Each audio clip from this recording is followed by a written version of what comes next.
Live Safari page and ask your question below the live feeds. We have a baby pangolin, a baby pangolin. This is off the charts. This animal is about from your fingertips to your elbow. That's the total length of this animal. This is unreal. This is unreal. This is unreal. This is like now my 4th Christmas in a week. We should do this more often. Tune into Wild Earth every single day. It's in your nature.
This program features live coverage of an African safari and may include animal kills and carcasses. Viewer discretion is advised. Good afternoon, everyone, and welcome to your live safari, the sunset one, where the sun is going to get lower in the sky and eventually bring on nightfall. We have just stopped at Quarantine, a big open clearing, to just admire the views of summer. Summer is slowly drifting away from us, and we will be transitioning into winter very soon. But right now we're going to come to you live from many different locations across South Africa, and who knows what we're going to find. Are you excited? I know I am. So get ready, everyone. It's that time of day for your live safari through the African bush.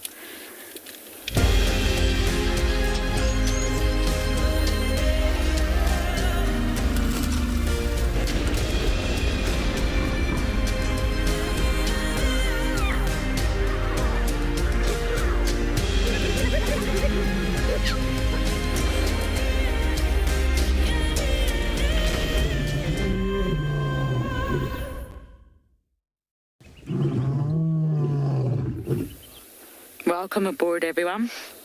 Always a pleasure to have you here at the very beginning of our bumble for today.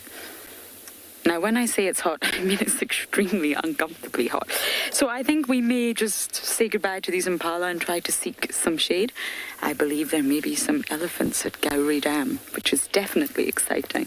My name is Lauren. I do have Darby on camera, and we are going to just continue and find some shade somewhere, some relief. Now, I am on Rusty. Wendy, well, she's in hospital. She will hopefully be fixed tomorrow. And we should have the dam cam up and running soon from Djuma. But of course, there's many different locations for you to view today. And of course, when you're viewing, you must remember that it's live, so you must talk to us. You can talk to us in so many different ways. Take your pick. At FC on the YouTube chat, hashtag Wild Earth on Twitter, or head over to the Wild Earth website. You can register and submit your questions there. I lied. It's not just impala. It's a mixed herd. Hello, everybody. I've got some shade. We have some kudu as well. It's been a while since I've seen some kudu. Look at everyone just positioning themselves in the shade. At least the impala are. And of course, quarantine's the perfect place to be right now. It's open. You can see. And I almost forgot about you guys, you kids. Please also send in your comments and your questions. If you have a joke or two, you're welcome to share them with us. It gets rather hot out here. And how do you do that? Well, you email us. And the email address is kidsequestions@wildearth.tv.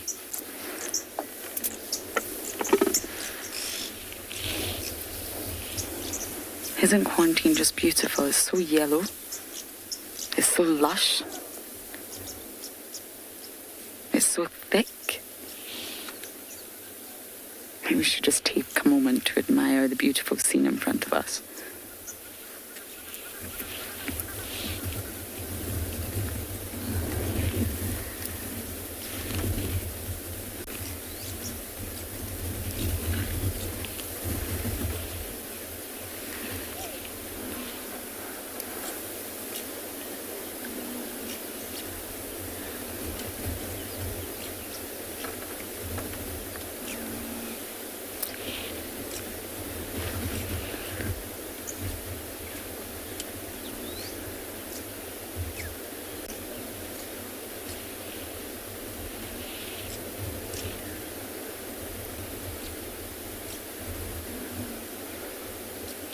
So using this moment to enjoy the shade, but I do want to catch those elephants, so let's bumbo, Davy. I have not seen a single elephant since returning from my leave. And after the elephants, we will head to Chitwa. Apparently there was lots of leopard activity on Chitwa this morning, so hopefully we can follow up and catch up and find out exactly where everybody is. There's 4 different leopards, Tandy, Kuchava, and both of their sons, all on Chitwa. So I'm very, very excited. So as I bumble off towards these elephants, let's go and take a look at the weather across all our locations.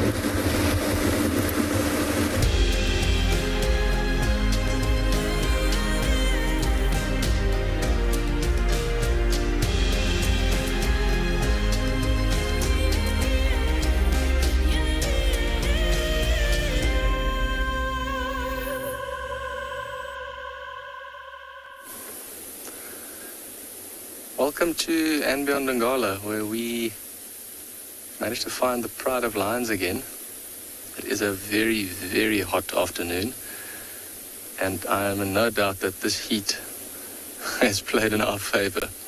With it being so warm, those lions didn't move too much. But what they actually did from where we had them this morning is they went to the opposite side of the river of where we had them this morning. So they must have crossed to the water, maybe had a drink. And as you can see, they have found themselves a brilliant little patch in the shade there, almost like a little bit of a sandy island. My name is Fred, and behind the camera we've got Owen. And yeah, our plan for this afternoon to start here worked off very well. And we'll spend some time here for a little bit to see what they get up to. But to be honest, I think these lions are going to be resting here for the day. But it's always nice just to start off with some lions, and I was a little bit curious to see where they may have gone. Or not have gone, really. I can still only see the one dominant male on the left. So the other one was close to where these ones are now, but a little bit further to the left and closer to the thicket. So he's probably still close by. I think maybe he's just somewhere in the shade, possibly even around the corner there where we can't see them. But it pretty much looks like it's just the same animals we had this morning, and none of the other members of the pride, which we went looking for earlier this morning, seem to have joined up. But if you ask me, I think these ones have definitely got the better deal. Water and nice cool sand to rest in the heat. Just as we arrived, the lioness second to the right. I take my binoculars. Oh no, there's the lioness on the right. You can see the little head of one of the youngsters busy suckling there. And I'm pretty sure that the other siblings are just in front of the lioness. We probably can't see from this side. But they seem very content with life at the moment.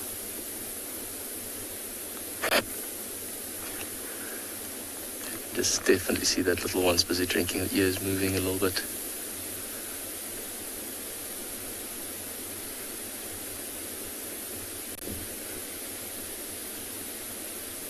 Oh, and the old classic lion back roll. It's quite often that we find lions will lie on their backs like this, legs in the air. I think it's just something they find comfortable. Especially when they've eaten a lot. I mean, I don't think these ones have eaten a major meal recently, but their stomachs do look sort of full. Still the same from this morning. But I've particularly seen lions lie on their back like this when they're very full like that.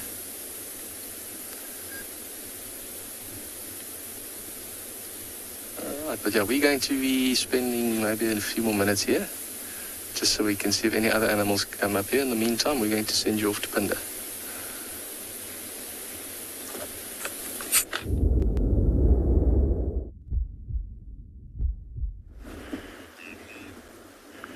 Hello and welcome to Pinda. We have found some impala and zebra and even a wildebeest on his own. See, it looks like the impala, a few of them are starting to eat, and then a few more of them are in the bush just enjoying the shade.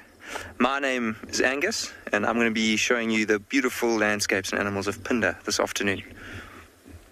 You can see this one zebra on the left. It's got a rather floppy ear. Looks like it could have had an injury or something quite recently. You can also see it's not in very good shape compared to the one on the right hand side. You see its bones are showing through on its hips. And it's actually very rare to see zebra like that. They're quite difficult to, well, it's very windy this afternoon. It's quite difficult to actually judge their condition because they always look very fat and well fed. Reason being is that they are hindgut fermenters, which means their tummies always seem very full. But this one, you can see it's got a horrible ear, and often zebras that aren't in a good way will start to develop problems on their skin. It's interesting though, because the other ones look perfectly healthy.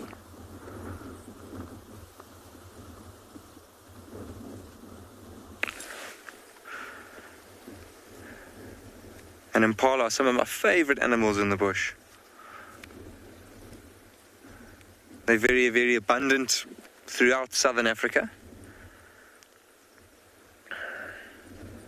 And their grouping and social dynamics makes them very successful. They are quite social antelope, and they spend a lot of time grooming each other and helping clean each other, which of course would help them survive out here.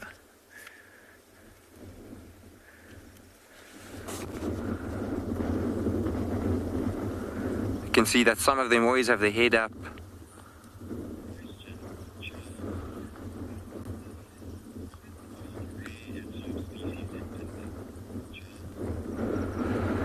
Charles, it's probably an antelope called a Sunni.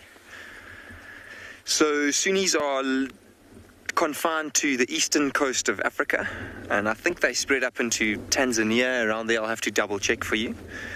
But they're found in forested areas, and here at Pinda we have a very special habitat called the sand forest, which is actually extremely, it's under threat basically, because there's not a lot of it left in protected areas like Pinda, and the Sunni lives in areas like that. It's a tiny little antelope that only stands around 30 centimeters tall at the shoulder. And if any of you are ever lucky enough to visit Pinda, it's probably an animal that you would want to see, because it's one of the most rare animals that you could probably find on safari. And there are other ones like kudu, which are not necessarily a rare antelope, but they are more, or some of the more difficult to find antelope here on the reserve. You can see these groups of herbivores and grazers are very happy to spend time together. They're not threatened by one another. And they'll all actually help each other if a threat like a predator does seem to arrive. One of them would give an alarm call or a snort, and they would all be able to recognize the snort of a different type of species as well as their own.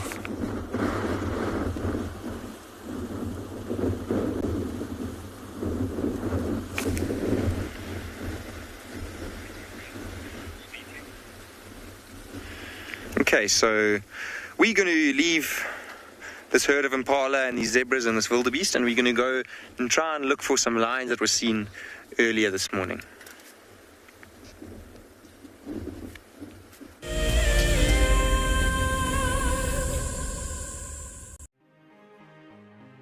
Hi, I'm Lisa. I'm here in Northern California.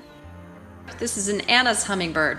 We love seeing him because he brings a little magic and energy to our cold, wintry backyard. In the winter, they politely visit one at a time, but in the summer, they gorge themselves in groups to prepare for their long migration south. As the hummingbirds fly south, over 1 million of these Canadian geese travel the Pacific Flyway from the Arctic to spend the winter with us. They like wetlands and we're in a drought, but they seem pretty happy on the dry bank of Folsom Lake here. This has been a tough year everywhere, but one good thing was we found Wild Earth, who encouraged us to relieve our stress through nature. There's a saying that A distraction is momentary, an escape helps you heal.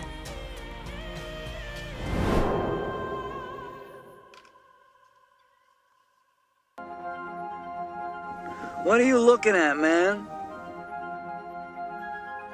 That's its gangster face.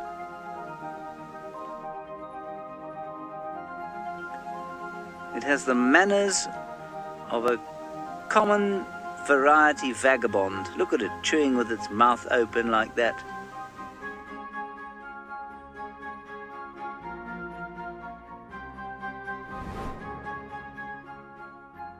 My name is Steve, and one of my favorite things at Wild Earth is getting questions from you. The type of questions that I really like are those ones that really help us to unpack and understand and really integrate the ecological knowledge and fully appreciate the importance that animals such as these Cape buffalo bring to the ecosystem.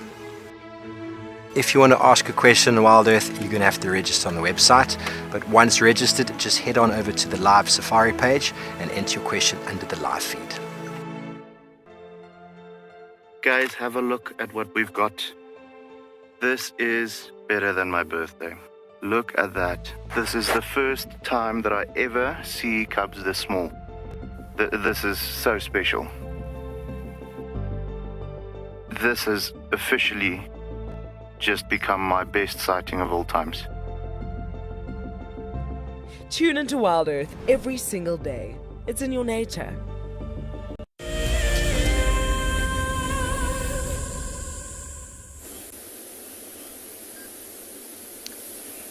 We are still here with these lions in the Timbavati River, and as you can see, they have not moved an inch. I had to double check with my binoculars to make sure that they all are breathing, but indeed they are. And after having a look, I wanted to count all of them, so it seems that the ones in the open, it's 10 lions. So essentially we've got half of the Birmingham Pride here. The newest additions, of course, are the 3 youngsters, and they've officially made it 20. So they here with their mother. Then there's the other lioness with the 2 cubs about a year old, the other 2 lionesses, and then the 1 male. And then if we add the second dominant male, which we can't see, then it would actually be 11. But still an absolutely brilliant sighting. Just to look at them, even when they're sleeping like this, it's always lovely.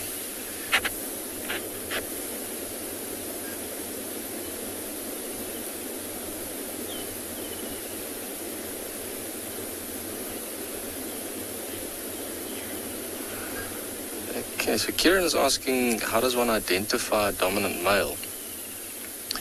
So it's not a specific time in a lion's life when it'll be termed dominant. When we use it, we just refer to a male lion or a coalition of male lions in an area that have got their own territory and they've got their own pride. And then in that territory and with that pride, they are the dominant males of this area, meaning that essentially they are in charge. Now that role can, they don't keep it for very long.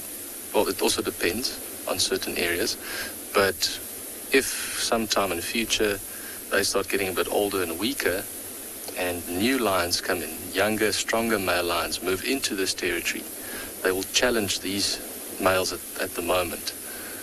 And then if they succeed, they might chase these males out and then they'll take over the pride. Or, which what often happens, is that the existing current males that are dominant in this area, they actually succeed in keeping other males away because they're still strong and healthy. And so the term dominant male just refers to a male lion at any time of his life when he eventually, him or his brothers, take over a territory and eventually a pride of lions as well. Oh, that's a good question.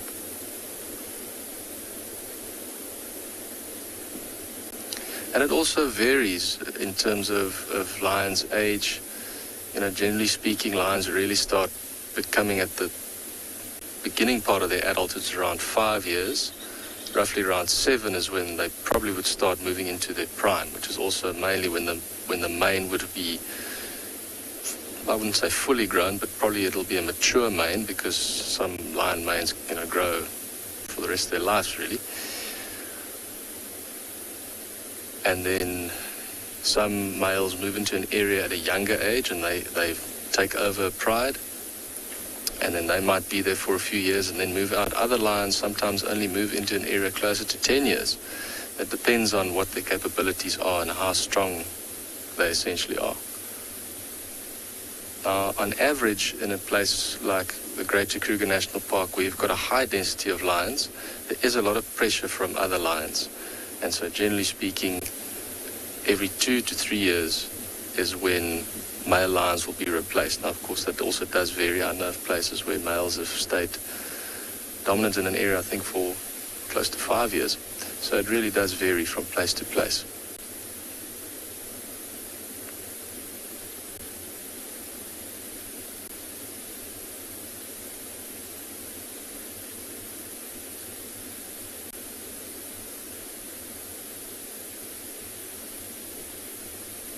It's actually a lovely breeze that has just started to pick up at the moment. Feels like the first proper one we've had this whole afternoon.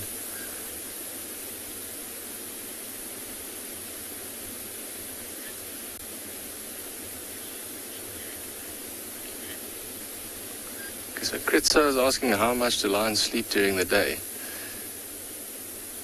Good question. And as we can see that they do that often, but they'll sleep for the majority of the day, easily between 16 to 20 hours of the day. They easily can sleep, spending most of the time being active in the cooler parts of the day. So early morning when it's nice and cool, late afternoon, like around when the sun is starting to set, you can feel the temperature is really, really dropping. And then of course, come nightfall, they own the night. That is when they really start moving around. That is when their hunting is probably at their best because they've got the cover of darkness. And that's the main reason why during the heat of the day they don't have to really waste any energy. They'll use that time to do exactly what these ones are doing now. Go to a shady spot and just rest and sleep, and then use that energy in the cooler parts of the day, which is actually a very clever thing to do, because you can imagine in this heat to move around you would really tire yourself out. This is even what some of the other animals are doing at the moment. If you look, especially when we were driving here, we went past some impala and some wildebeest, and they were all also trying to get under the shade of the trees, just trying to avoid the peak of the heat.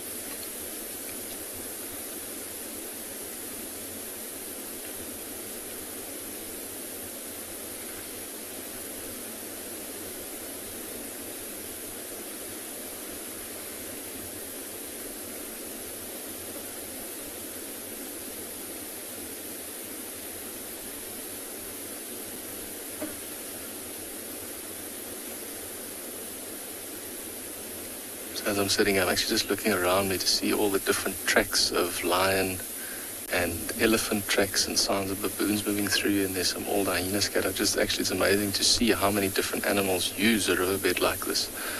So while I'm looking at the lions, every now and then I just scan left and right down the riverbed just to see if there's anything particular that's potentially going to, walk across. Sometimes you'll sit with lions like this and you can maybe see an elephant or a herd of elephants crossing way in the distance. And with them not even being close to the lions, those lions wouldn't even really lift up their heads if they don't know those elephants were there. But if those elephants were to come closer to this area and the lions start noticing it, you'll see a different reaction. Lions actually in this area will move off if elephants get too close. Because I've even here seen elephants chase lions away because they do see lions as a predator. Even in this area, I don't know of any cases of lion actually killing elephant, but for that same reason, elephants will chase off lion.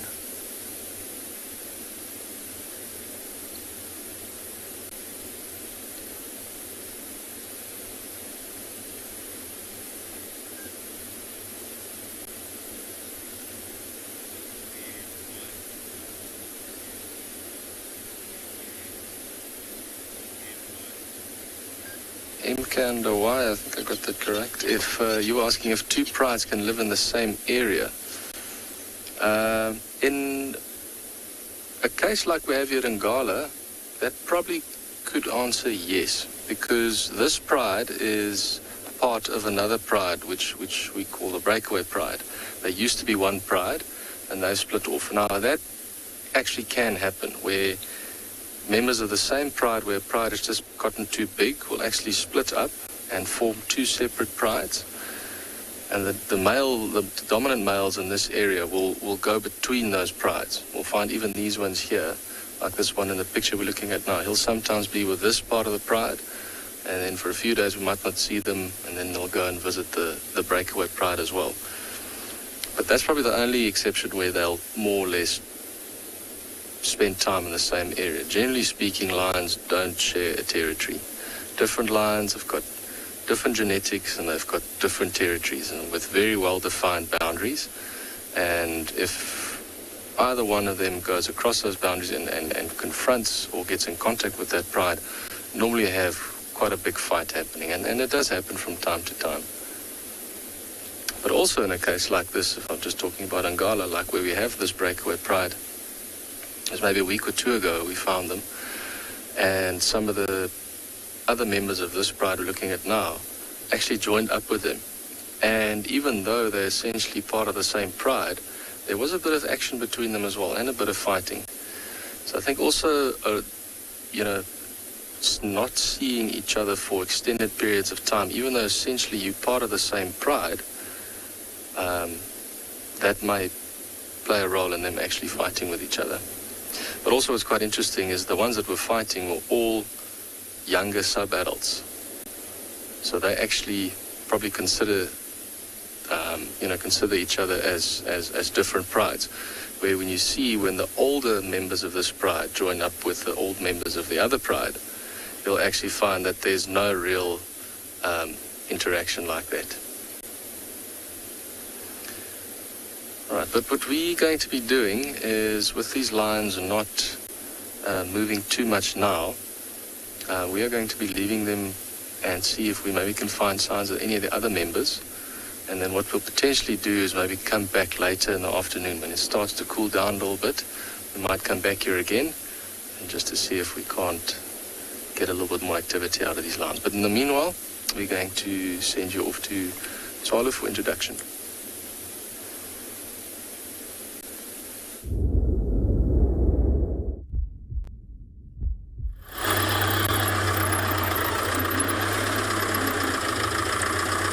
I'm just going to do it slowly so we don't chase them. If they're with lions at the moment, they're not going to come to us in extreme hurry.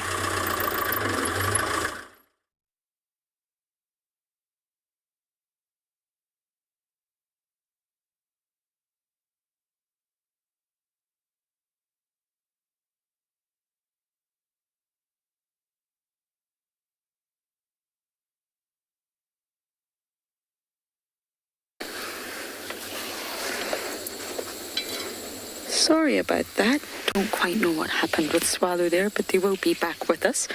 Now, challenge. We have a dragonfly, but I do not have a monitor. So, I can actually see what species this is. I do have my ID book, and I'm trying very hard to learn all the dragonflies and damselflies found in southern Africa. But your eyes are exactly what I need right now. It's very small, very slim, small body. Not a damselfly, though. From this angle, it definitely looks like a dragonfly. It's bright red. Ooh, it found a buddy.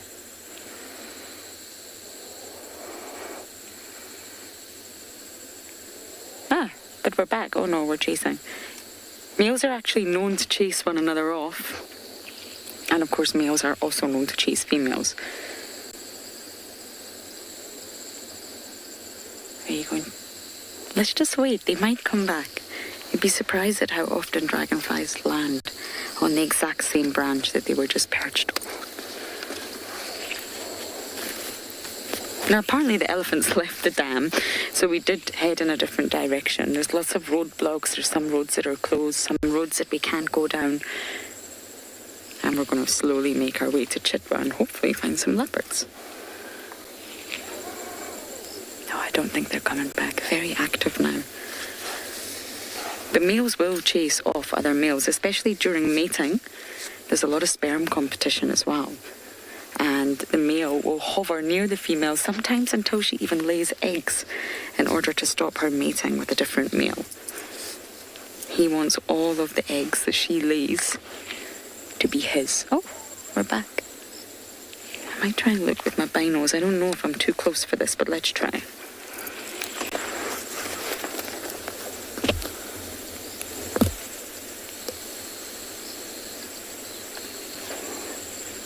Do you have him? I don't know if this is going to work.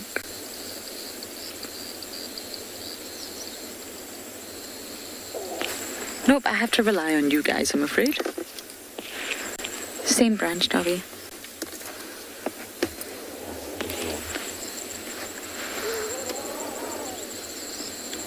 I love how they just sort of perch like that with their abdomen almost vertically up above their head. And this is the easiest way because their legs are attached to the thorax. Dobby, I've just found the most beautiful damselfly. Oh my goodness. I didn't even see that there. Okay, let's see. Are we able to get this on camera, or is the angle just atrocious? It's here. It's definitely a damselfly now, and this is going to give you a great comparison between the two sort of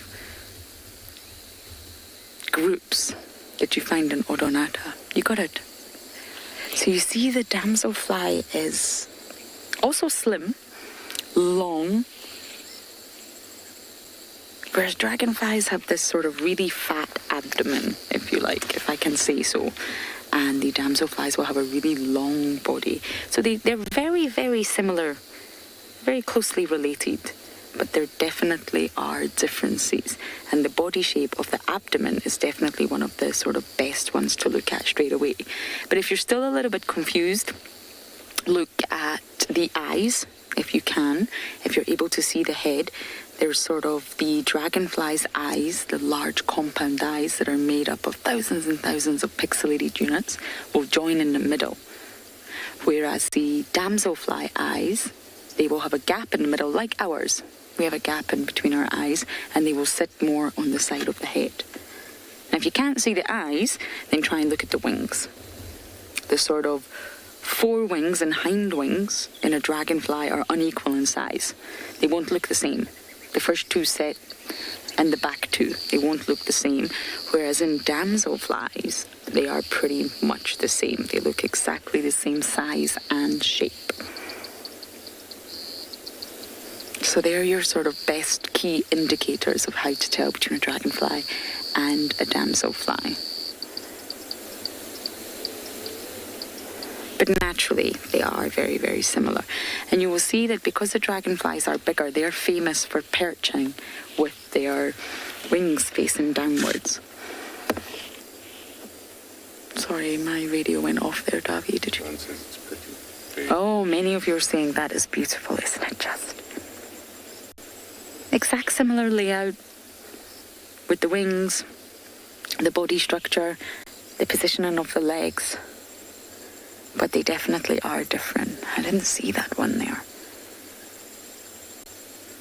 This one's particularly small. You do get bigger damselflies, but they will never sort of be as fat and as bulbous as the dragonflies.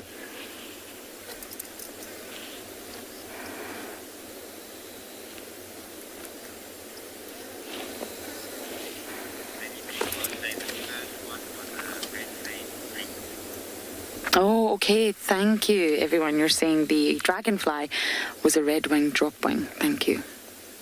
Without the monitor, it's really, really tricky. And of course, I'm a bit too close to the subject to use my binoculars. Okay, thank you, everyone. That would make sense. It was very, very red in colour. And if any of you know the species of this damselfly, you're also welcome to send that in. And going back to the sort of compound eyes, they're very, very specialised. They're not simple eyes in no way, shape or form. And they can see for a dragonfly in 360 degrees. So they can see in every direction. And they're actually made up from really highly sensitive pixel-like units. And they've got a name. This is called Omatodea. And there's 30,000 of them. Yes, 30,000 pixel-like units, or Omatodea, if you like. And they can sense all sorts of light, including UV. They can see far more sort of light than we can in that spectrum. We're actually very limited as humans. Dragonflies can see right across the spectrum. So they're highly, highly visual. They will also rely on chemicals as well, but their main sense that they rely on, their primary sense, is definitely their vision. He's just a bit behind a leaf now. Oh, Darby's saying he's moved. Why did you move? Still got a view. It's a bit obscure. Shall we try and go forward? Okay, let's try and get closer. He might fly away, but he also might not. Okay, I have a funny feeling that you guys are in for a treat with the macro visuals Darby's about to give you. You must send some screenshots. You got it, Davy?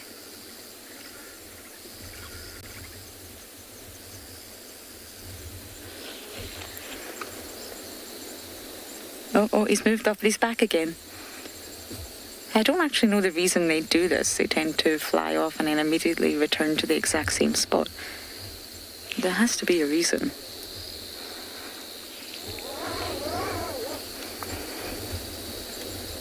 They're so beautiful, that colour.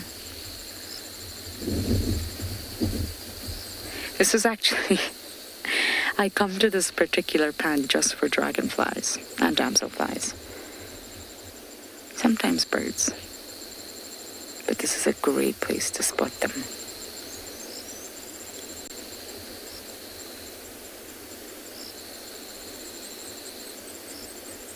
And you can see those almost wafer-thin wings, which are powered by many, many muscles in the thorax. Okay, everyone, that was such a wonderful sighting of both a dragonfly and a damselfly.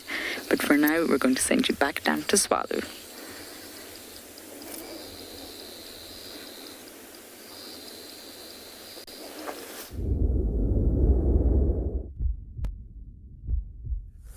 Lauren's linking. I think so.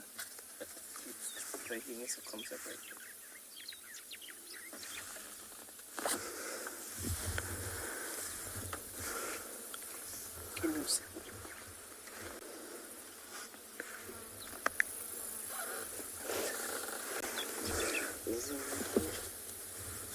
Huh? Yes, and link.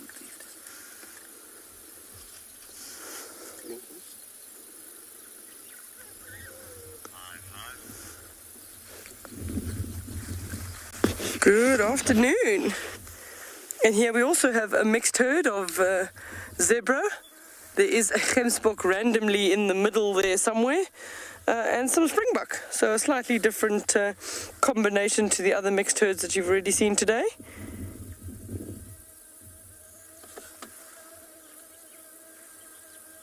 Oh, this is the gemsbok.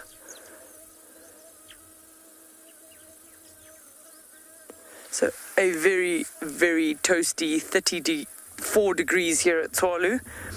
Incredibly hot. So on camera is BK, but I'm Deirdre. So thanks for joining us on our live afternoon safari. But it is a nice little group. We're not far from the watering hole, so they have all drank water and they are now moving away from the water. But it is just nice to see even some of the smaller springbuck in amongst that group there. It really is quite cute. I can even hear the mothers talking to the lambs. You can just hear...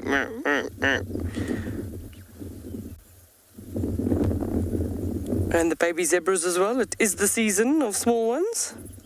There's at least 2 little zebras in the group. And I think the Gemsbok is being quite smart because he's all by himself. So he's just put himself in the middle of the herds of zebras and springbuck. And if they alarm for a potential predator, he benefits by that as well. So he can relax and graze a bit more than normal, because he doesn't have to keep looking up as often as he would have to if he was all by himself.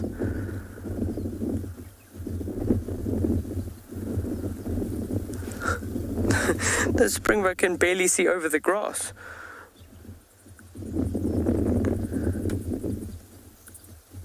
There we go. 3 in 1. In one shot. Well done, BK.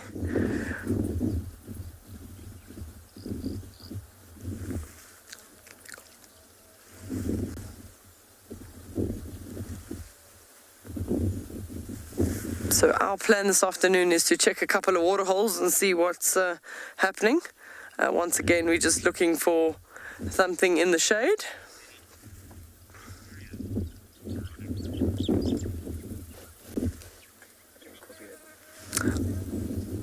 I heard Veronica asking if we find springbuck, but I just got springbuck in the area. So in this area, the semi-arid area, that's sort of the general distribution of springbuck.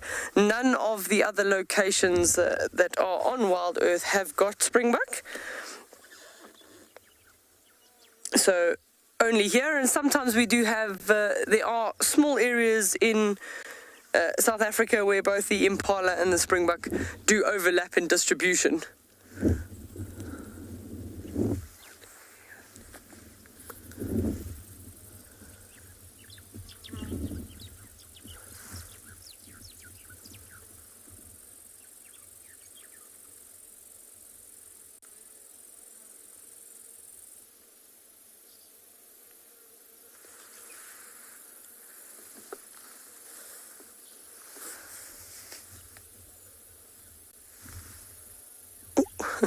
There's some feistiness going on amongst the zebra there. Sometimes you'll have 2 herds that come together and there's 2 stallions with their group of females, and there might be a little bit of an argument amongst those 2 stallions. Or you find just a younger stallion that's trying to challenge an older stallion, and he's getting some vital fighting skills.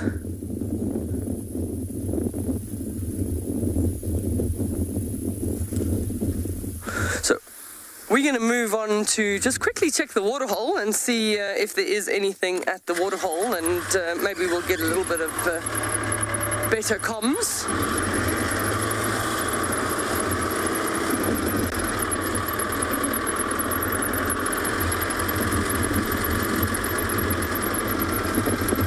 So just the other day, this is where we had that pride of lions with all the little cubs. And we would be looking here to see if there is any tracks moving from this direction. But there's quite a lot of birds at the waterhole. There's some blacksmith lapwings directly in front here. I'll duck so that BK can go over my head. Yeah, there we go. Some blacksmith lapwings with the youngsters. And this pair seems to be quite successful. It looks like they've got 3 youngsters that are just in their juvenile plumage.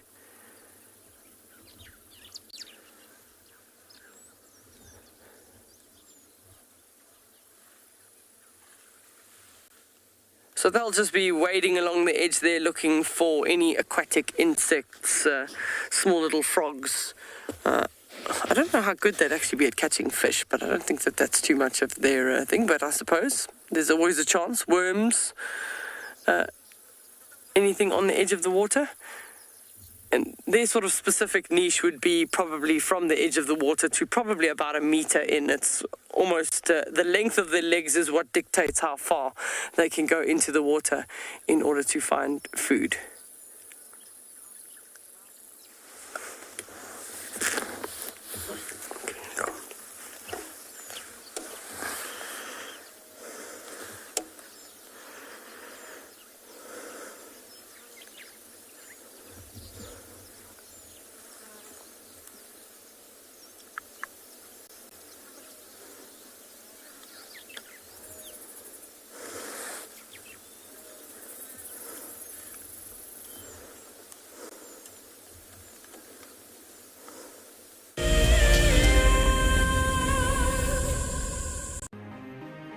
It's the month of March and Wild Earth is offering you the chance to win a brand new prize.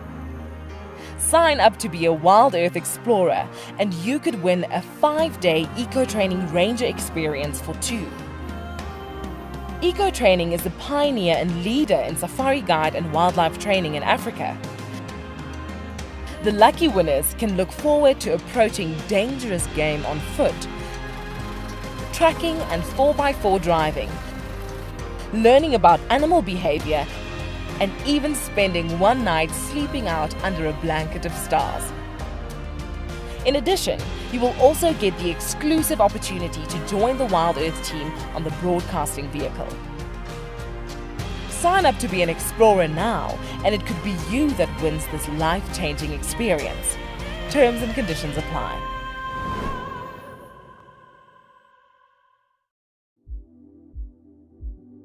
We get asked quite regularly what are the differences between African and Asian elephants. We caught up with Haresh, who's from Leopard Trails, which is based in Sri Lanka. Of course, size and weight is the first thing you notice. The African elephant is much bigger than the Asian elephant. Tusks in the Asian elephant, it's a very small percentage of male elephants only who have tusks. I was told that there's a theory that the African elephant's ear is in the shape of Africa. The Asian elephant has a much smaller ear.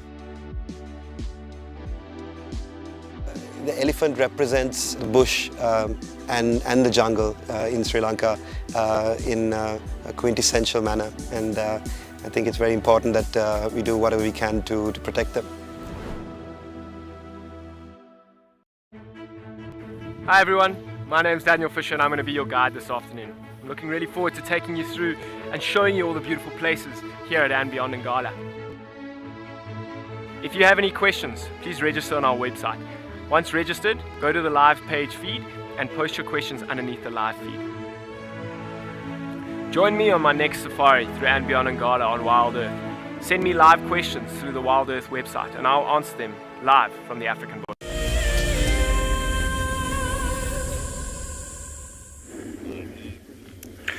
Welcome back to your live safari here at Phinda. We did go and try and find those lions that were seen this morning, but they seem to have moved and we weren't able to find them again. In the meanwhile though, we've got this beautiful European roller on. It looks like a little dead sickle bush plant. You can see how it's actually it's moving around quite a lot because it is windy here at Phinda this afternoon, so it has to move its body around just to try and keep its balance on top of that little twig. It's a very, very beautiful bird. It's amazing how they're able to migrate so far.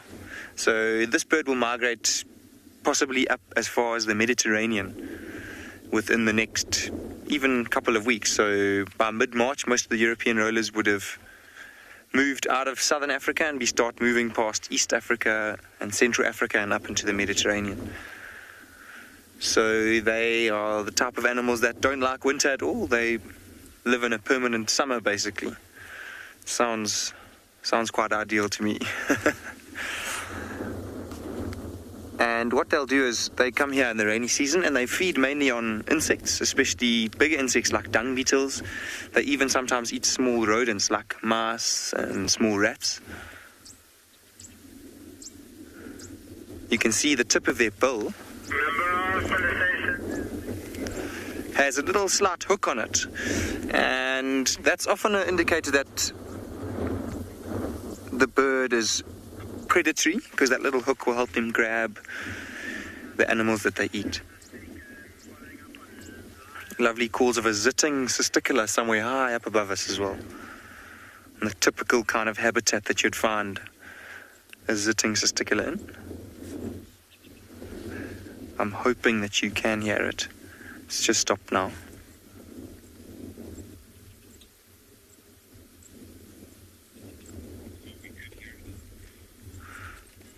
It is still calling off in the distance. Awesome little bird. Actually, cisticolas are very, very difficult to identify because they all look the same, basically. And their characteristic calls definitely help us.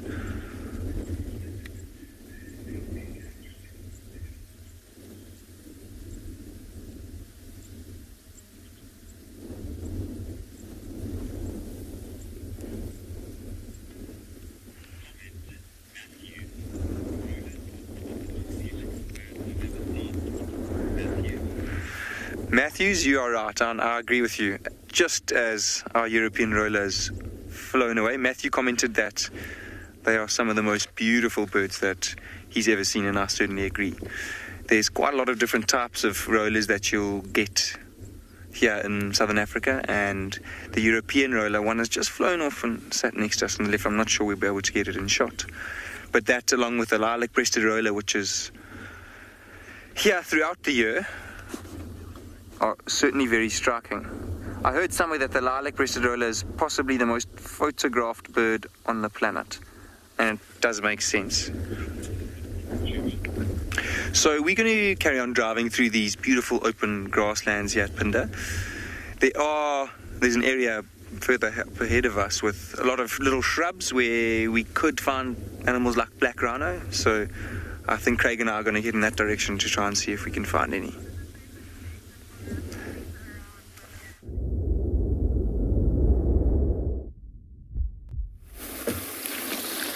We've made it to Chitwa Dam. I actually haven't been here, or it feels like I've not been here in a while. You can hear the water overflowing. And of course we've got the hippos. They're all very densely packed today. And Chitwa's where we hope to find leopards.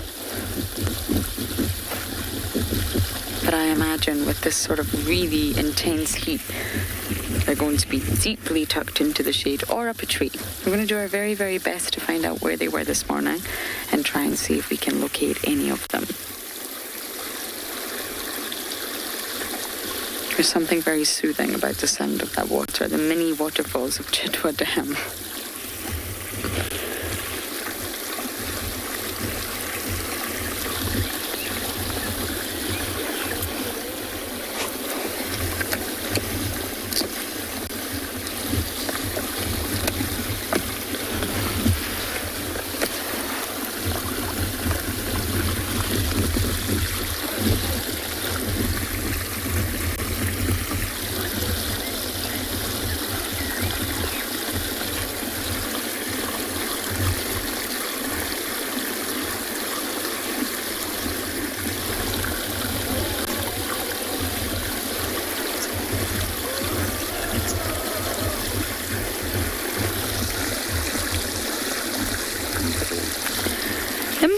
No, to be honest with you, we don't stay at Chitwa. Our camp is on Juma, and I don't know. I would imagine the camp will have protection. Hippos wandering around your camp is definitely not what you want, but unfortunately, I really don't know, I'm afraid. I've only visited Chitwa once. But they will have the necessary protection and fences and electric wires in place, I'm sure.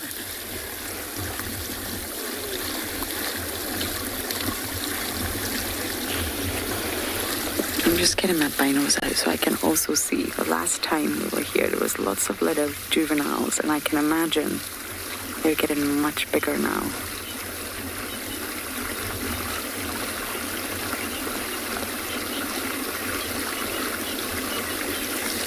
The hippo calves are actually also sort of a great threat from predators. They're small enough when they're very, very young for lions. If they're injured and weak and lagging behind when they're very young on land, a leopard could. Even the crocodiles are a threat in the water. So just because they're a hippo when they're in the water doesn't mean that they're protected when they're young.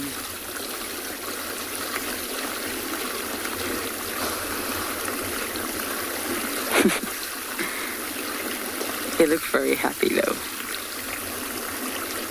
I would be happy too if I was in Chitwa Dam right now.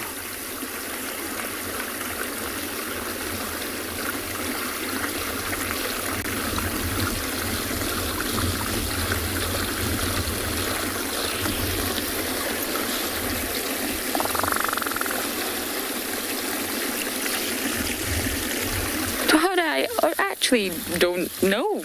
I would imagine so. I would imagine they wiggle their ears to get rid of water. They can actually close their ears when they're very, very young to stop water going in because they actually suckle underwater when they're young. They can also close their nostrils. And I would imagine that they're able to wiggle them to get water out. There's nothing worse than getting water in your ears, especially salt water.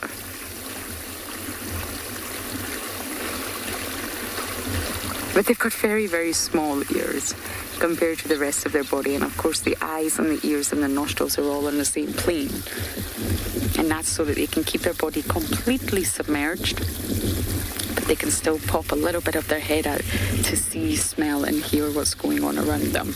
But when you look at their ears, they are very small, or at least the outer ear is.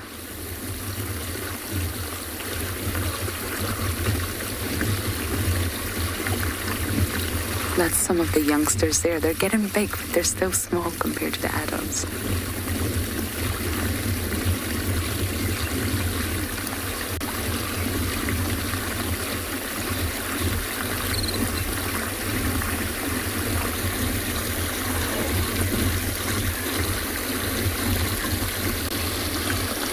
Jerome, it depends on their age, and I can't tell from this angle using my binos really how old the young ones are. When they're very, very young, they cannot stay anywhere near as long as the adults can. And the adults can stay under between 5 to 6 minutes, which is a really long time. And normally when they're sort of newborns, they can only stay under about 45 seconds, which is definitely doable. Even we could do that. But gradually, as they get older, they'll get better. It comes with practice, and they'll learn how to hold their breath, and they'll also learn how to control their buoyancy. So just like us when we're diving or free diving, we learn, we practice. Your body adjusts. A hippo will be the exact same. So once they get older, they'll be able to hold it longer and longer and longer.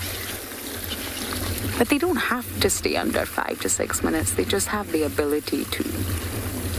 So you can see here, they're all just sort of playing and bouncing around, popping their head up, going under, keeping nice and cool.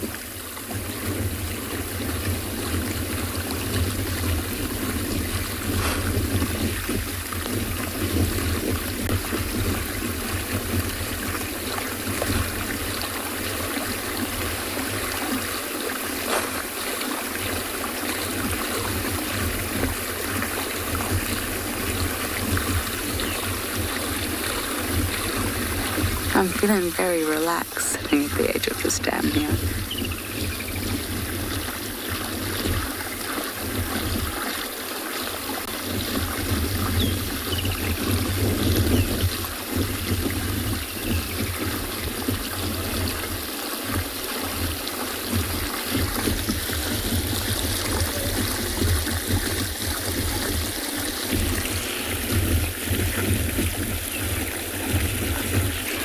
How about we drive onto the dam wall and see if we can see anything at the other side? Sometimes once you get a huge dam, and once you get to the other side, you can actually see different animals.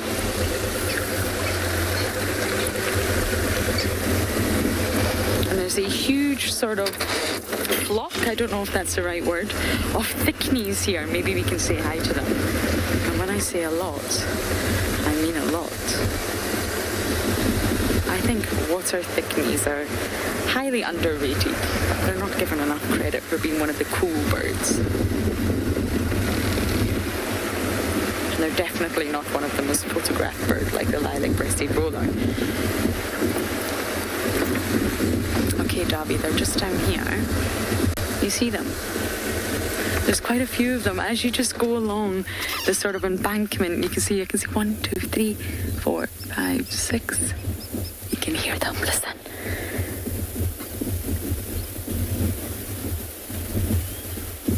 I think they're just lovely. The markings on their face are exquisite. They may not be lilac or have 7 different colors, but they're gorgeous. You get different types of thickneys named after their thickney. But this is a water thickney. Some of the names in the animal kingdom, they just make me chuckle no end. There's even an insect named after Beyonce. I'll say no more.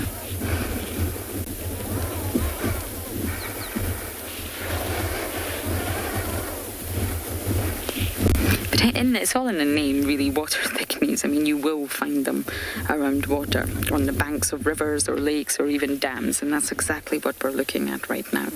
And they will eat crabs, frogs, water insects, mollusks, even small fish. So being around a water body is really where you want to be if you're a water thickney.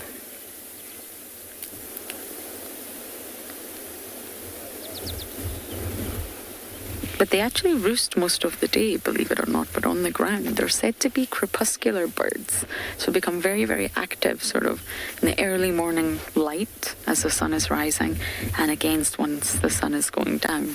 And that's when they're the most active. They can even be nocturnal. So during the day, although they look very alert and awake right now, probably because we're driving along the dam wall, they are in fact just resting right now. That's why you see them all together.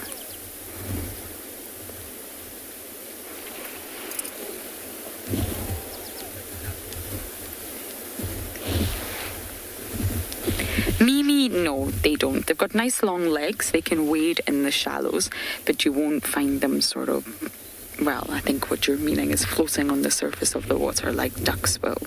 You won't find that. He's got an insect. He has an insect. Oh.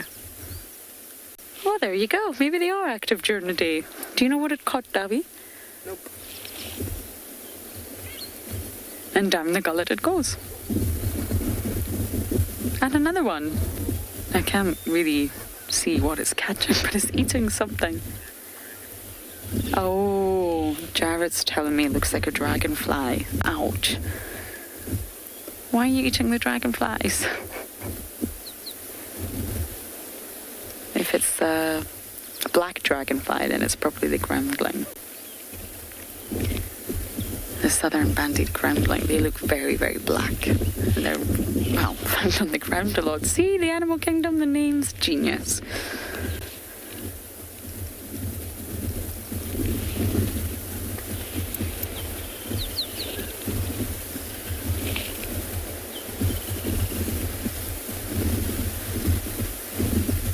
Every single time you come to Chitwa, on this exact part of the embankment, you will find them every single day. So just like hippos, the daytime is their rest time, but they are awake, if that makes sense. It's the same as the thickneys. They are awake, but it really is time to rest. Save all that energy for when the sun goes down.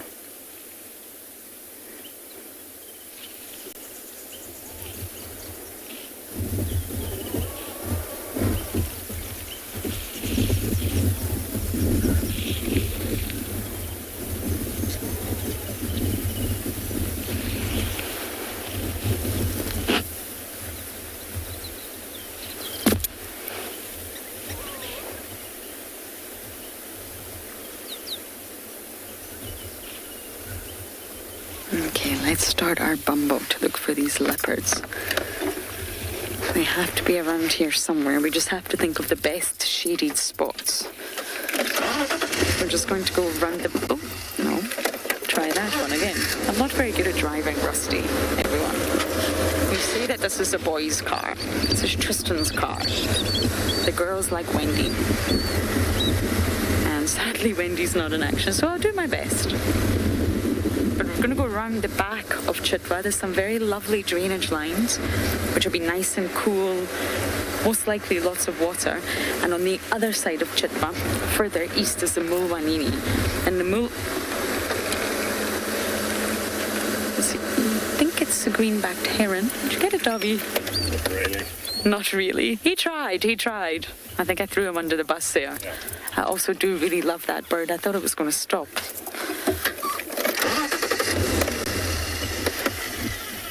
Where did that dragonfly go? Okay, I am desperate to get a dragonfly to land on me one of these days while live. But for now, let's send you across to Ngala.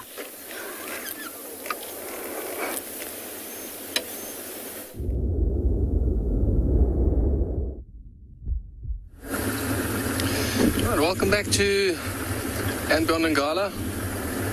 We've decided to move a little bit further to the south of the reserve. See what we can find here. See if there's any signs of the rest of the Birmingham Pride. This is sort of the area we're expecting them to be. Also, other animals to look out for here is giraffe, elephant. Although cheetah are quite rare on Ngala, this is an area we do find in the southern part because you have more of these sort of open plains. It's the more preferred habitat. And ostrich as well. Ostrich is quite a rare one, but on occasion we do find them here.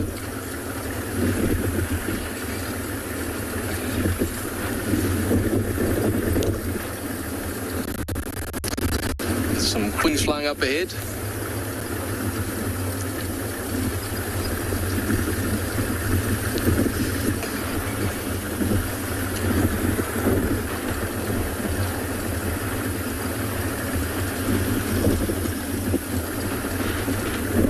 Maybe just something interesting to comment on. I believe at Pinda they were talking about a special animal like a suni. This is a tiny antelope. Now you do get suni in the northern parts of Kruger National Park, but not where we are here. So mainly the Pafuri area of Kruger, which is in the far northern side, close to the border with Zimbabwe. And that area is where you normally find them here, but the area where we are is actually not the preferred habitat for them. So in a landscape like Ngala, probably the smallest antelope we'll get is a steenbok. It's almost about the same size, maybe a little bit bigger, and it's very, very red-brown in color.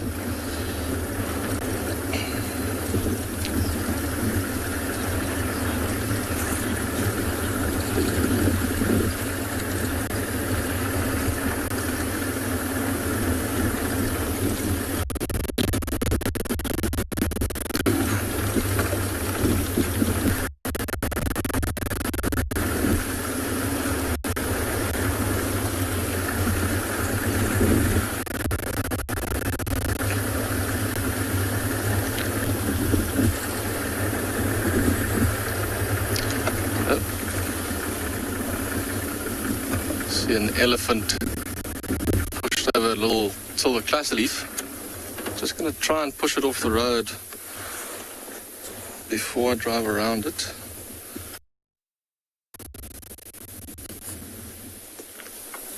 Let's just see. It might be a little bit too difficult to get off.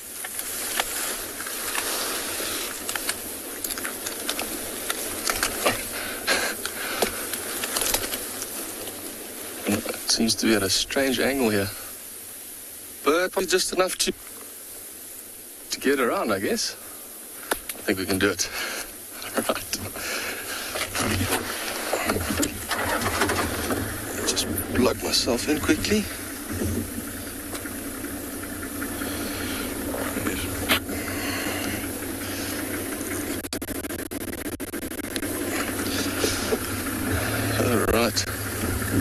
Say again? Okay. So just the reason why we do that is if we can drive around trees, we try and avoid it. Luckily I was able to push that. In the meantime, we're going to be sending you over to Lauren.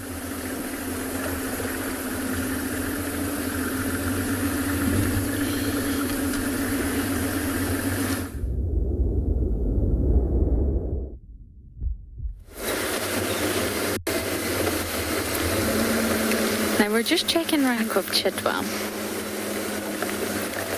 Not that I fully expect them, but we're going to do a nice loop and try and check carefully as far.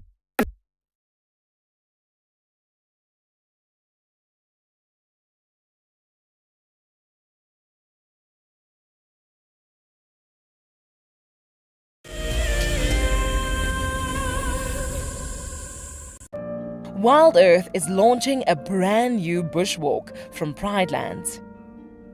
With a slew of potential dangers lurking, it's essential to be aware of your surroundings whilst walking in the wilderness. 20 yards away from one of the most endangered species. This is a big bull. What a moment, what a close encounter with an Ellie bull. He's just over here now. He's moved completely away. Being on a bushwalk and seeing a leopard, I mean, it's ridiculous to be this close to a leopard on foot and for him not to run is absolutely insane. How crazy was that? Through the gap there is just the back of the head of a male lion. He is absolutely unaware that we are here right now. I tell you, seeing lions on foot, it definitely brings out the caveman in you, this little scared human being. Our bodies are made up of about 60% water, which means that in a very short space of time, you can dehydrate completely. A relatively efficient way of collecting water early in the morning is to take an absorbent material like a sock and to walk through the grass, absorbing the condensed dewdrops on the grass. Once the material is saturated, you can then squeeze it out into a container, or you can suck it out directly into your mouth. Hello, I'm Marna, your Wild Earth Safari Guide from and beyond Gala. What I really like about connecting with Wild Earth viewers is that we get to speak to viewers instantly, and I get to show you this beautiful property. If you want to ask me a question, register on the Wild Earth website. Simply head over to the live safari page and you can submit your questions there. Join me or one of the other guides twice a day on Wild Earth. Look at this, the little one is up and about. Certainly hasn't had enough milk at this age. No amount of milk is enough. Oh, Corky. Too sweet. Oh, look at this.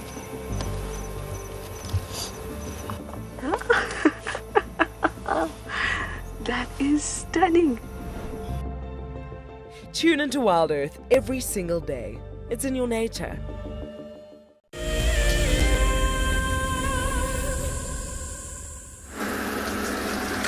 Welcome back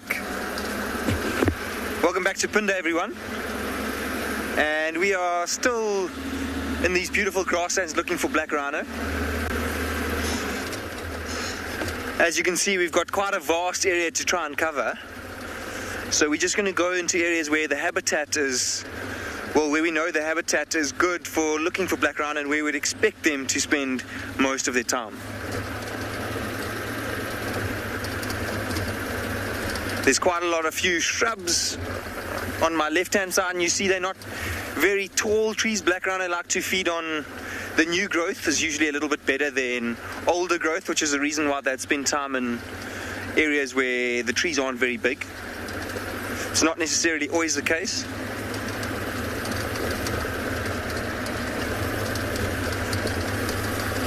And quite a lot of beautiful little birds in this area too that Craig and I have managed to spot as we've been driving through. Things like quite a lot of different cisticolas. And then of course a lot more European rollers and fan-tailed widowbirds, which are also quite a striking bird that you find here in these long tall grasses.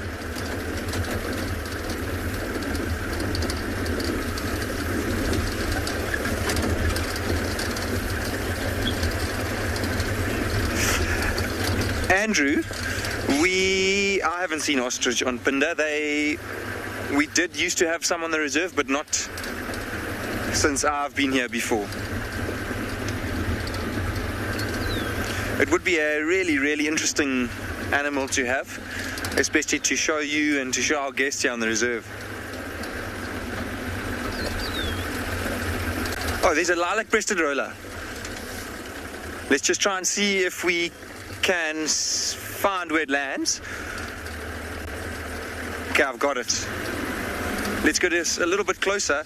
It is interesting because we haven't seen a lot of them. I'll stop here. We'll see if we can get a nice shot in. We haven't seen a lot of them since all the European rollers have been here this year. It's almost as if the European rollers have outcompeted them and pushed all the lilac-breasted rollers away. So it is facing the wrong direction at the moment, but we might be able to just try and edge a little bit further forward to see if we can see it from the front. The problem is I don't think a road goes off ahead of it. But you can see as it turns around every now and again, it's got that beautiful striking purple breast. A little bit, yeah, and you can see that white eyebrow on top of its eye. Even the blue seemed a lot more striking than the blue of the European roller. And I mentioned earlier that this is probably the most photographed bird in the world.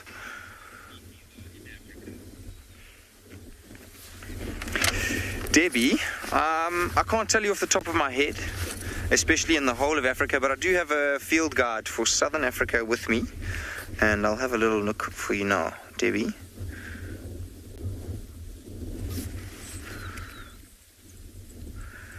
But I presume there's going to be quite a few more up in Africa as well. But yeah, in Southern Africa we get 5 different types. If you want to come and have a look here, I've got it in my field guide.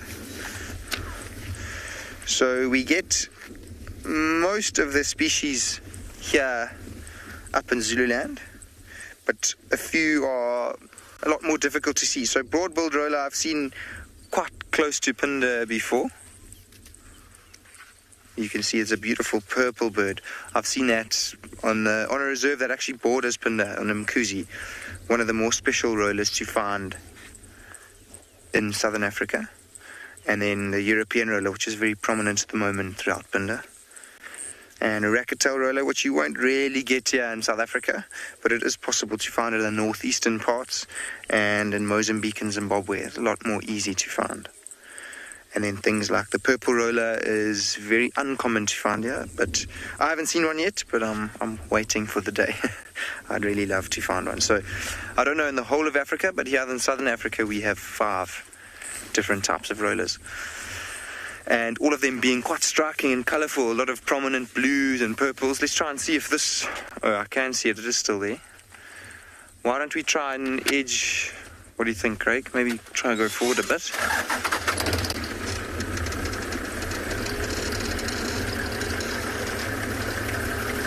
I'm scared we're going to lose sight of him.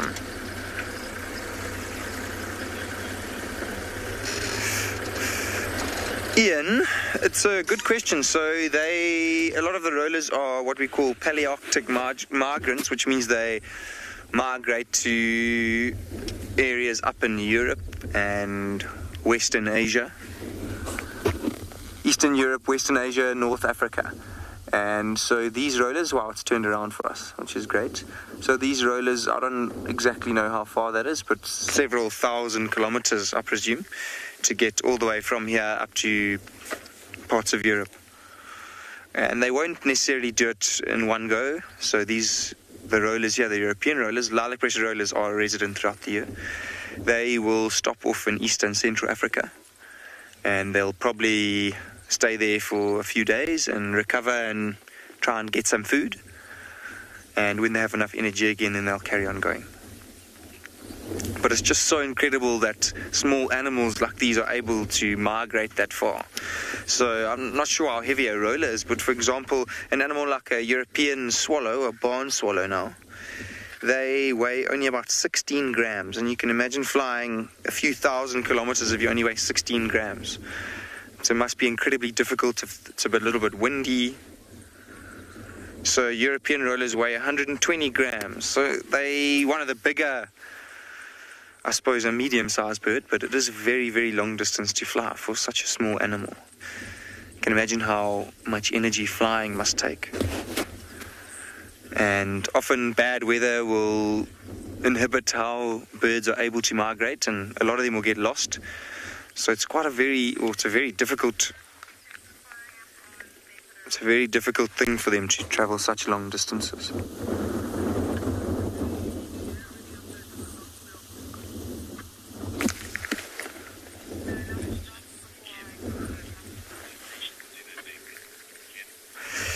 Kim, they make almost, it's difficult, I don't want to mimic it because I'll probably just embarrass myself. They're called rollers because what they do is they'll actually do a display flight and they'll do this roll maneuver in air. It's quite acrobatic.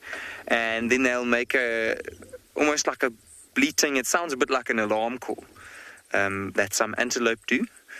And yeah, that's basically the call they'll make, Kim. Let's keep driving and try and see what else we can find. For now, I think that roller might be hunting from that little perch. So we're just going to go down. The reason why we couldn't go forward is there isn't a road that goes off in front of it that'll help us get a little bit closer.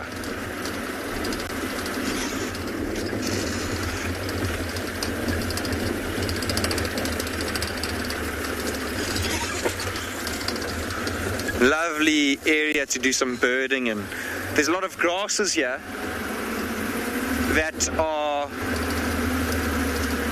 very, very full of seeds, so after all the rain they are really flourishing. And if there's a lot of food around, which there is, then of course there's a lot of birds around.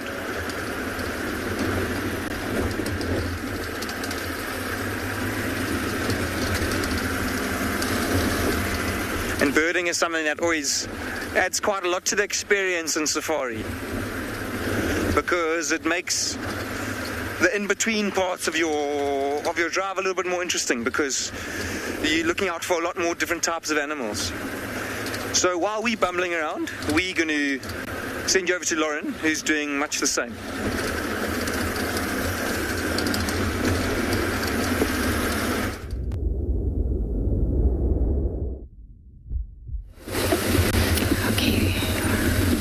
We've got an elephant on the dam wall. I've done a loop, but what I've realised is that he's walking along the dam wall, Darby.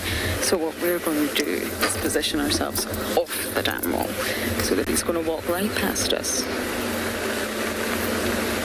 We've done a complete loop of Chitwa. It's far too hot for any cats to be moving right now, but we're going to keep trying. Hello, elephant. I have not seen one in so long. This is just lovely. He was drinking and then all of a sudden he just decided to walk along the dam wall. So it's really important that you get out of an elephant's way. I mean, if you've parked off and they come towards you, then okay. But don't block their path. And he's clearly choosing to walk right along Chitwa dam wall.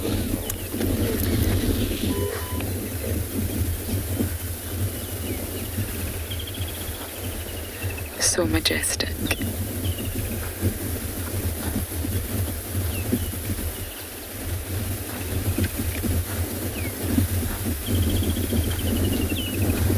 Can you hear his footsteps from here? Hello. Jolly good to see you too, sir.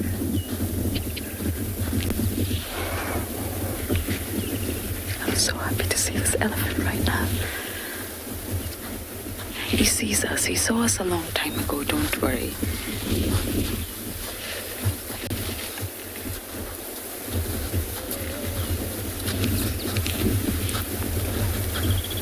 He's gone back down to the water. He's gonna drink.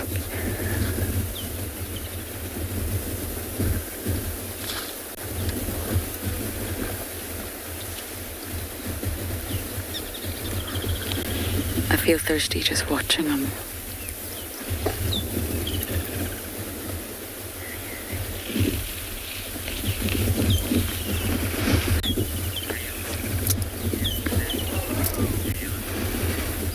Rian, you got that right. He is Mahusif. He's a big bull.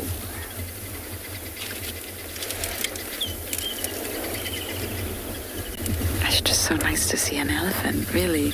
When they're not here, you miss them.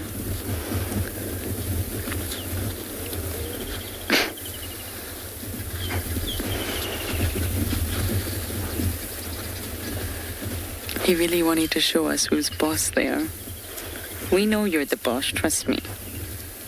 Even Rian, in whichever country he is in right now, knows you're the boss.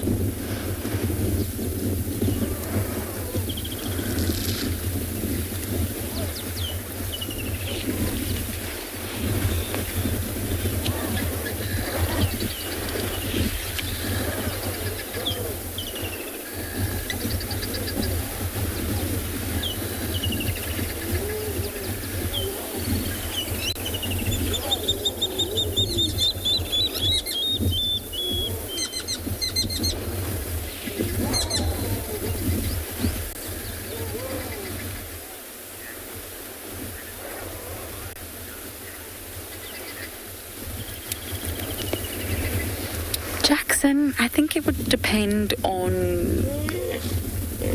the scenario. So we see a lot of elephants out here that we actually know of that are, we call them short trunk, that are missing the sort of larger section of the end of the trunk. And they're still able to draw up water, they're still able to breathe, still able to communicate, they're still able to be tactile. What they are missing is the prehensile tips. So it's just a little bit trickier for them to grasp and pull up objects. There's also an elephant in the area. I believe she's been seen in the Sabi Sands, a little bit further southwest, and she has a huge hole right sort of where our nose begins, in between your eyebrows. If you like, I know elephants don't have eyebrows, but I'm trying to give you an indication of where it is in relation to us. So it's very, very high up, and she has a massive hole. And apparently when she does drink water, it comes out, but she's surviving and she's thriving, really. Oh dear. That's not the most pleasant of views, but it just really depends on how much of its trunk. If the trunk was chopped off by a human right to sort of where it begins, I don't think so. They use it for so many reasons. And obviously if it gets injured or caught in a snare, it has to heal. Infection's a big worry out here. But the entire trunk, no. But elephants will survive with part of their trunk missing and holes in the head. You can actually Google that female elephant just to see what I mean. It's this very, very large hole in her head, in the trunk. But she still survives. It's amazing how animals will adapt. I tell this story a lot, but my old beagle, Pepper, we removed her hind leg.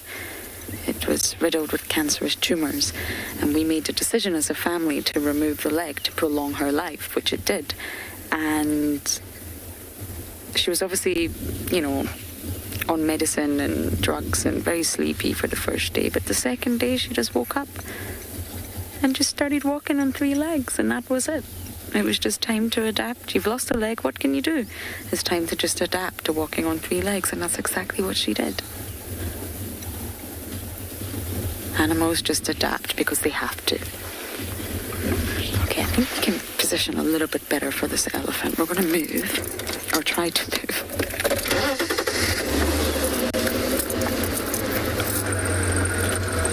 Now, sometimes why it's worthwhile just spending a little bit of time around water holes.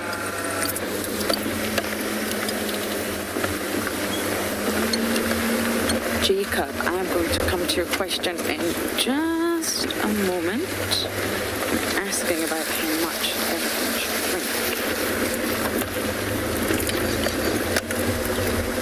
Okay, Darby, if I pull up here, we're in the shade. How is that? Isn't that great? We get some shade.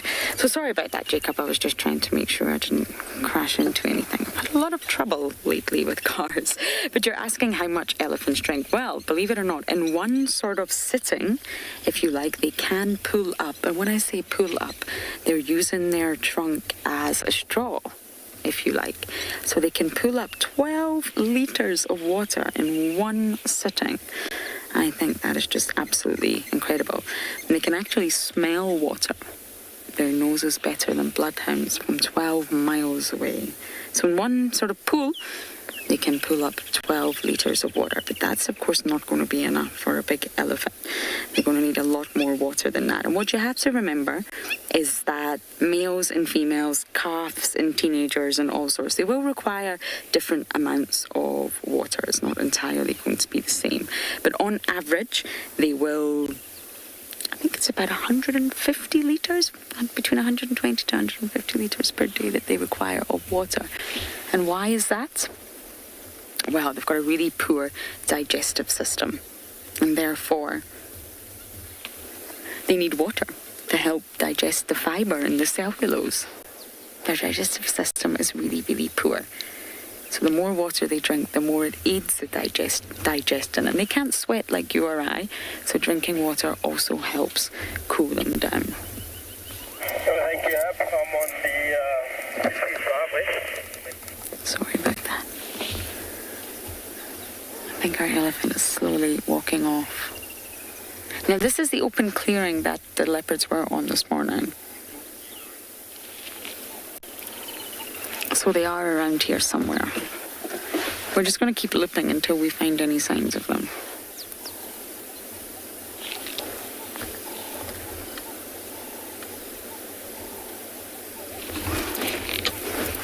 Okay, let's bumble. I think our male elephant.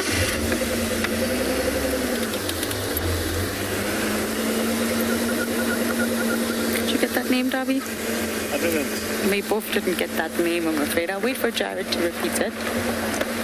Got the question, though.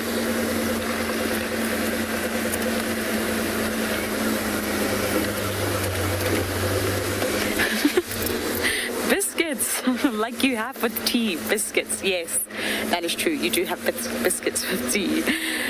No, they don't. They're not sort of brought into must because the females are in estrus, not at all. They have their own sort of cycles of must, and it's very prolonged.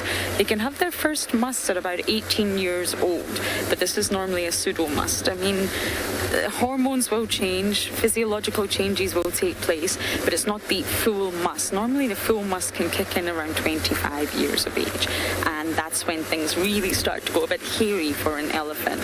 Lots of, as I mentioned, physiological, biological, chemical changes that will happen to that male. And females also have their own estrus cycle. So what a male elephant does is he dribbles. Leaky penis syndrome, we call it. Basically, it's just when they're in must and they need to find a female. So when you're an elephant and you've got all of this land, how do you find a female? Well, leave clues behind in the form of chemicals.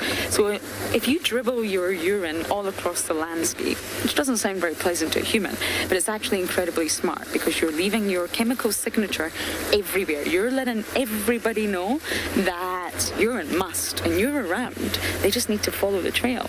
So they're constantly trying to leave signs for one another. But if that doesn't work, males are also known to sort of approach herds of females and sniff them out, shall we say. Yes, and it's all about chemicals. When a female is in estrus, the signal being in estrus will be there, and he will be able to pick that up.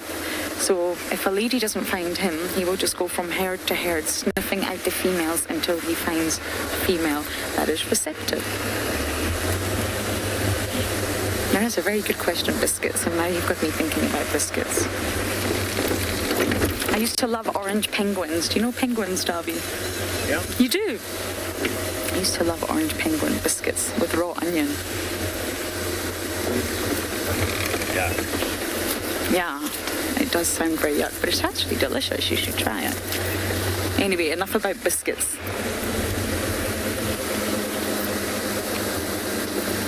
Now, if we just go really slowly here and just look in every single little shady spot, you never know, we might actually get lucky. It was Batman, Kuchava's son, that was on this road this morning. So I think it's really worth just going incredibly slowly to see if we can see any spots in the shade.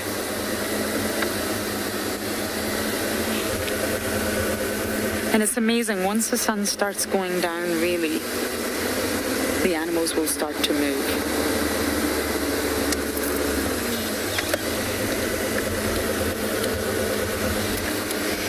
It was filet. Filet. I hate to disappoint you, but nothing in our car really works. So we definitely can't give you an accurate reading on that. And sadly, my judgment of distance was not the best. I have no idea. Davi's trying to sign to me. What do you think, Davi? 20 Ks? 20 Ks, give or take. 20 to like 40 maybe. 20 to 40 Ks. Wow. Well, there you go. There's your answer. And it really depends. I mean, if we find something great on quarantine, then we don't have to drive. But if we decide to go all the way up to the Mangileti boundary at the top of Buffelshoek, then that is quite a substantial drive. But we drive a lot. And my driving skills on Rusty have still not improved. It's a little bit worrying. I'm just looking up all the marulas. I'm just looking for that tail hanging down. That's what gives the leopards away, the tail.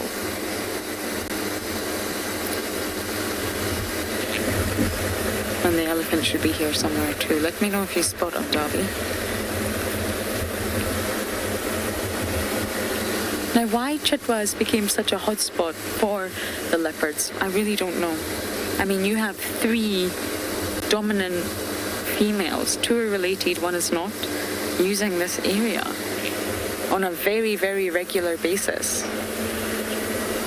And considering it's such a small property, it's just really surprising. I mean, Tandy and Kuchava are related. They know one another extremely well, of course. But Sibui also found here.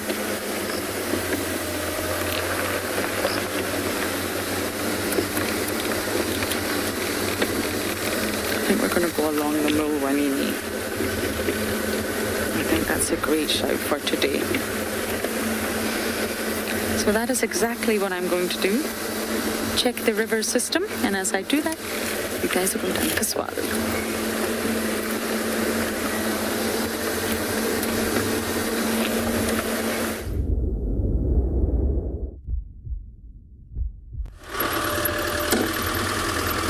So we're also just driving along, similar to Lauren, looking to see what we can find. We're going to head down this road towards one of our waterholes and see what's out there. There's a very nice kind cloud at the moment that's blocking the sun. So BK and I are driving in slightly more comfortable temperature, but I have a feeling that it's not going to last for long. BK, we can actually show them the one and only cloud that is blocking that sun at the moment, but it gives you a beautiful picture of every cloud has its silver lining. But probably in about 20 minutes, when the sun gets into that little gap at the bottom, it's going to be rather hot. So fortunately, no rain forecast at this stage.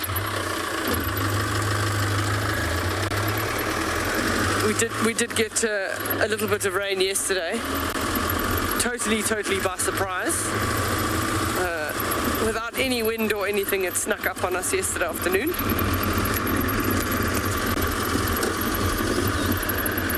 So we're driving through sort of open clearings here. We would expect to find possibly areas for meerkats, little ground squirrels.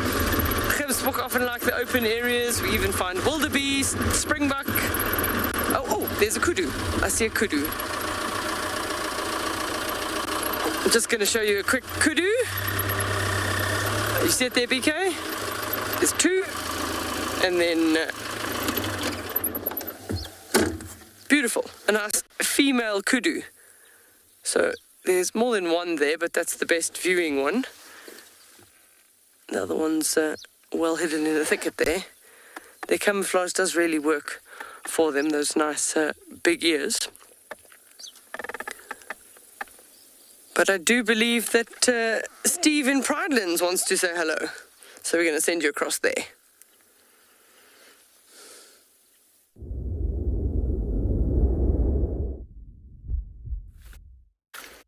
Good afternoon, everybody. Welcome to Eco Training Pridelands here in the Greater Kruger National Park. And guess where we are?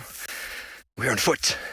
My name is Steve, of course, and I'm joined over there behind the camera by Gert as we walk behind a very thick bush through the long vegetation. And watch out, it's very thorny, and the grass is very long. How's everybody doing this afternoon? I hope you're having a wonderful afternoon. Exactly, we are out on foot, and this is going to be the way forward on Pridelands for now, testing out the bushwalk. So Gert's carrying a very nice backpack. I'm carrying my bag of tricks, and we have a very nice gentleman over there who's looking after us. His name is Willem, and he is one of the backups at Eco Training, and his job is to keep us safe. So he's going to be watching out and making sure all is good. Now, how beautiful is this flaky bark acacia over here with its very, very sharp thorns? It is one of our species that seems to be really encroaching around Pridelands. There's lots of them around in the cleared areas, the open areas, the disturbed areas, and even up here on the crests. In Djuma, I haven't seen too many of them. Might be testament to the amount of elephant activity in Djuma over the years. Elephants have only really been active in this part for the last 2.5 years or so. And so I've no doubt they will start doing the natural bush thinning that comes with it. It's a very pretty afternoon. There is a huge storm building from the west that is sort of looming, coming and going. We're not quite sure what exactly the storm's doing, but we're going to just be keeping a little bit of a loop from camp and from the car, just as we test the waters with regards to signal and test the waters with regards to rain, excuse the pun, and who knows what we might find. But don't forget to send through your questions and comments to us here in Pride and see if we can answer them for you. It's going to be so nice to explore this area on foot, but it's very dense, very, very dense. So it's going to be very interesting to see where we can go and to see what animals we can find.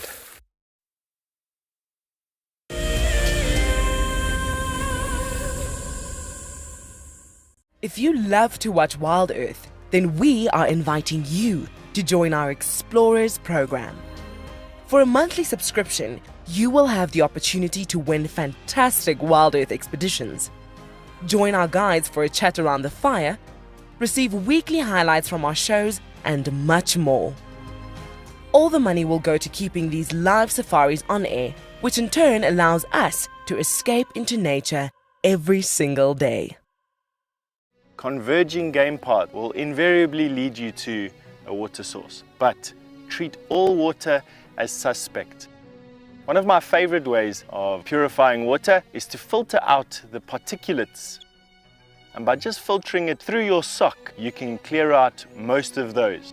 You can put water into a snail shell and you can boil it over a fire or using a chemical like chlorine or colloidal silver. Hi, my name is Tristan Dix, and I am a guide here at Djuma Private Game Reserve for Wild Earth. We love connecting you to the African bush, and we always look forward to all of your questions. If you want to ask a question on Wild Earth, you'll need to register on the website. Once registered, go to our live safari page and submit a question below the live feed. Catch up with me on Wild Earth.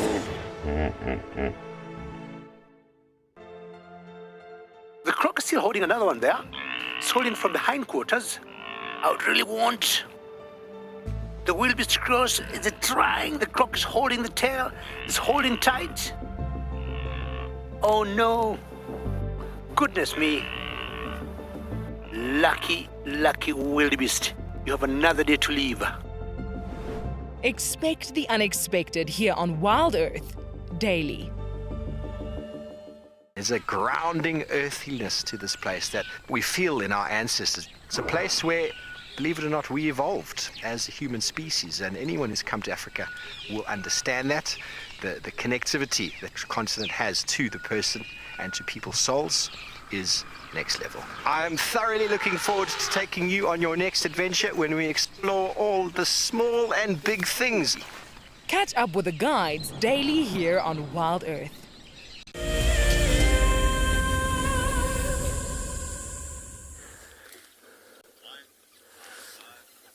And we found the matching male kudu, but when he lifts his head, you can see his horns are bright red, like the Kalahari sand.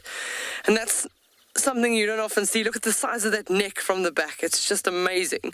You don't often see the sand on the kudu's horns, because what he's gone and done is he's gone and buried his face in the soil and rubbed his horns all over. I think we'll try backwards. And that's like an adornment. That's supposed to make him look prettier for the ladies. Okay, he's gone behind the bush, but there is another male that's his companion. Just reverse a little bit more, and he's right next to us. He's actually closer, but also partially behind the bush. BK, you just I think we'll go past this one, and then we'll be all good. We should see him as well. These are both very impressive males. Look at the size of that. And he's probably going to run away. We're very close. But at very high levels of testosterone that swell their neck up like that. And it may be that there's a challenge going on between these two bulls. They're probably equally matched in size.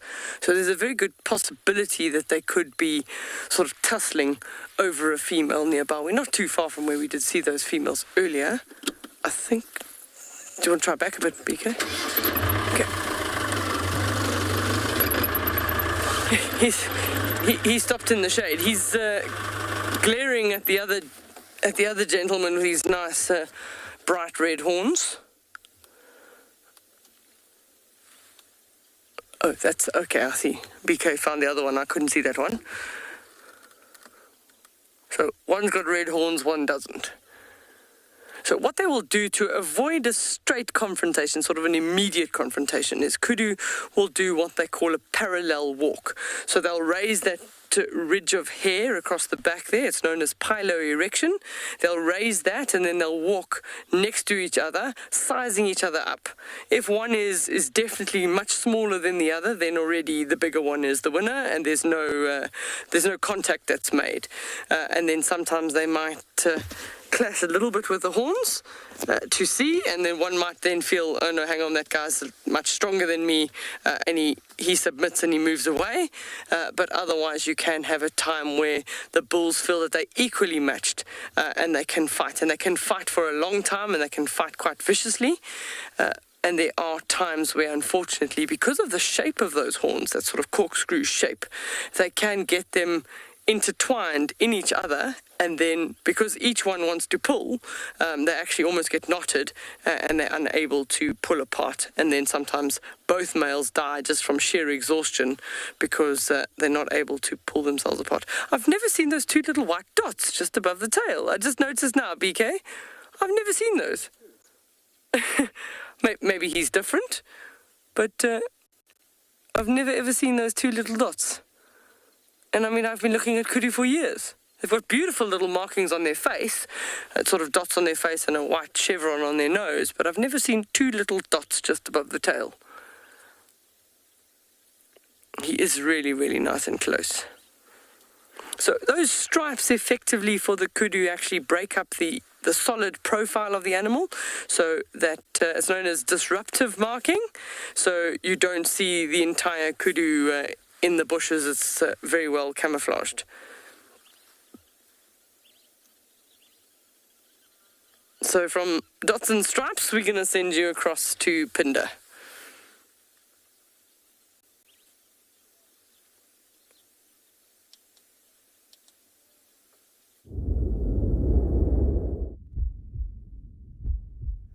And we have found a mother white rhino and her calf. I don't want to switch on my engine now. It looks like they aren't really sure of us and might chase them away if we move, but they're actually coming a bit closer. Wow. What an incredible little sighting of them there. You can just see how long the grass is now and how the calf's little head barely sticks out above all the grass. I love the sound that they make as they walk through and walk past us. A beautiful scene with these huge dark storm clouds rolling in over us as well. hopefully we'll get a little bit more rain here tonight. We've had a lot this year, but can't ever complain for more.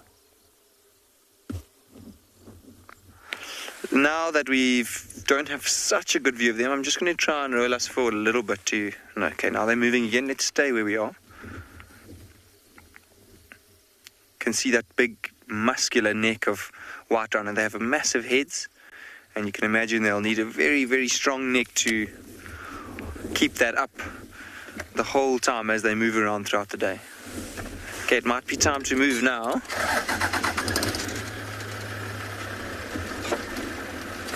And I'm hoping they're going to come through this little open section if they do keep going in the direction that they've headed. You can see they walk for a little while, then they'll stop, point their ears towards us.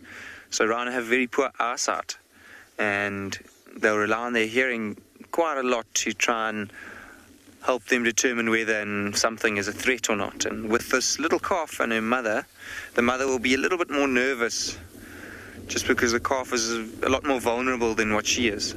It looks like it's only about a year old, judging by how tall it is.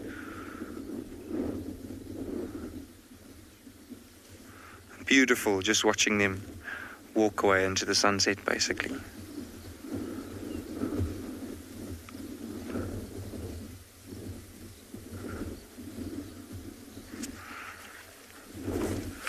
I'll move us forward.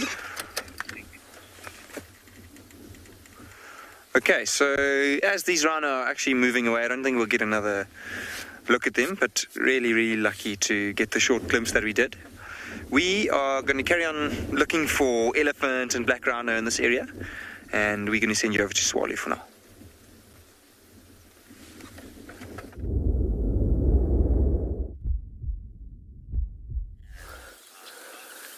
I'm so glad you get to see a little rhino calf. I really, really enjoy little rhino calves. They're just too cute. But we've got, there were 3, now there's only 1. Male giraffe, relatively young male giraffe. But I think if anyone's seen a giraffe, just to compare it right next to the sociable weaver's nest on the left-hand side. I mean, a giraffe is incredibly tall and very large in size, 700 kilograms up to 1,000 kilograms. And sometimes those sociable weaver's nests can weigh almost exactly the same. So it's just amazing to be able to compare the tallest land mammal, and a very heavy one in fact, right next to the sociable weaver's nest. And it just gives you a nice size comparison as to how big they actually are.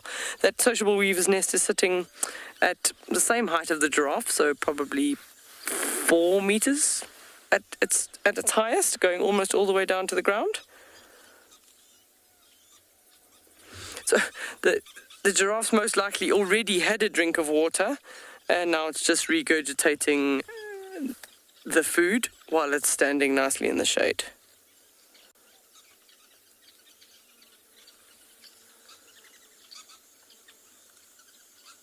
And if we just quiet for a second, you'll actually hear just behind BK and I, there's another sociable weaver's nest that's making lots of noise.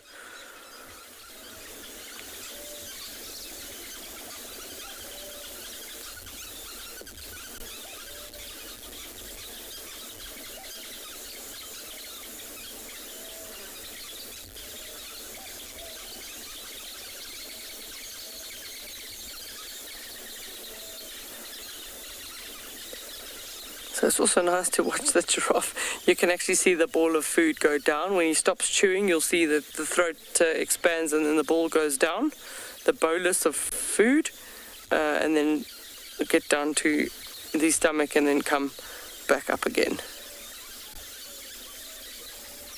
Beautiful patterns.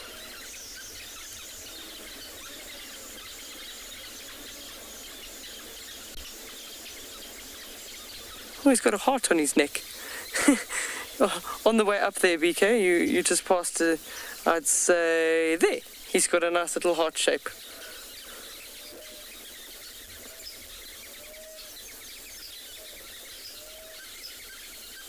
So features like that will be able to tell you different giraffe from each other, because every one of them, their spots and their patterns will be different. So you are able to identify them from features like that would be easy to see.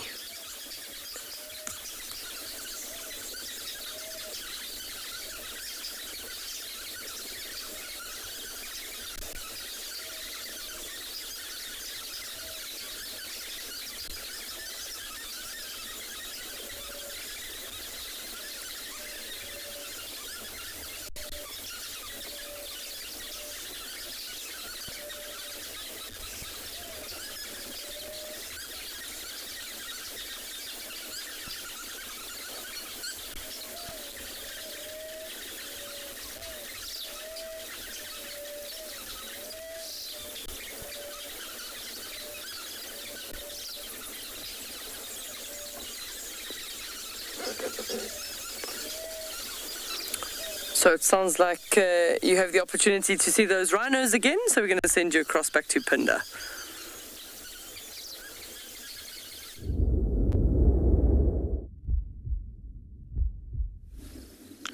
Welcome back to Pinda. And we've actually managed to loop around and get another look at these two white rhino. What I'd like to do from now, it's often good to just try and stay quiet. I mentioned earlier how they don't have very good eyesight, so they've actually become quite interested in what we are. So I don't want to move or turn on the engine, but let's just sit quietly and watch them for a while and see what they do.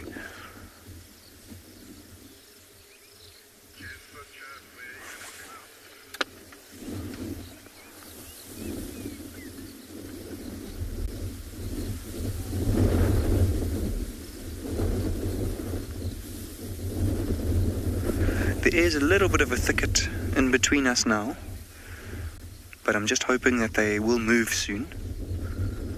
The wind is blowing from them towards us, so if I talk softly like this, it's unlikely that they will hear us. Yeah, the mom is actually starting to move off to her right now.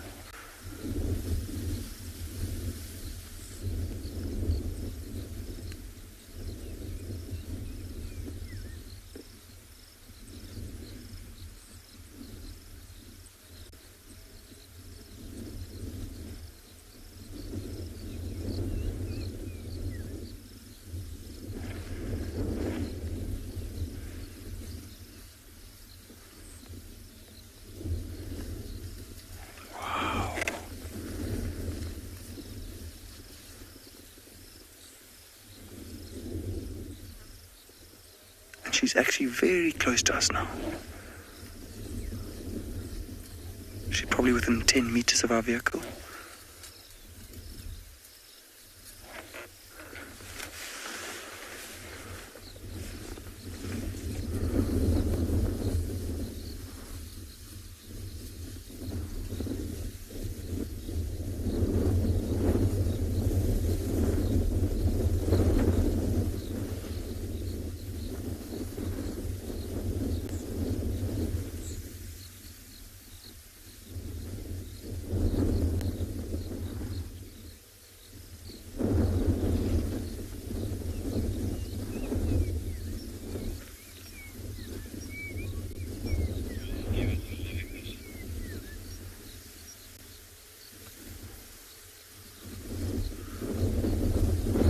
Some beautiful white butterflies also flutting around just to the left of the mom. Those are called forest whites. You can see she just seems to be relaxing a little bit.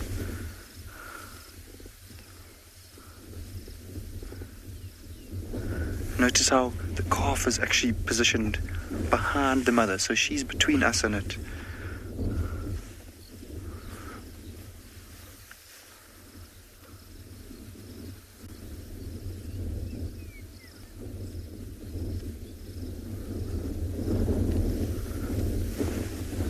Looks like she could even be eating now, which means she's really calmed down a little bit.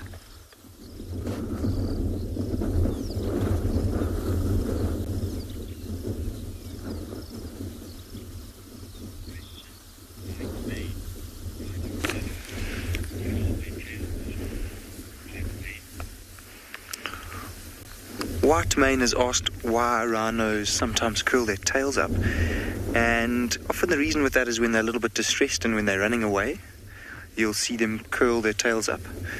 The reason for doing that, I actually don't know, but I've seen them do it most often when they're running away from a game drive vehicle, when they maybe been surprised a little bit, and sometimes when dominant males are marking their territory and rubbing their feet on the ground, then they often lift up and curl their tails around as well. Wow, look at that, with that beautiful mountain and sunset behind them.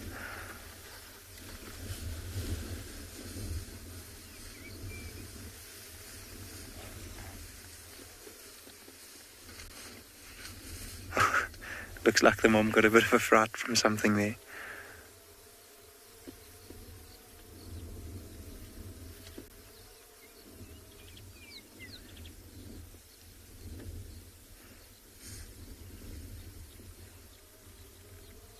crazy to see such a massive animal living life so carefully.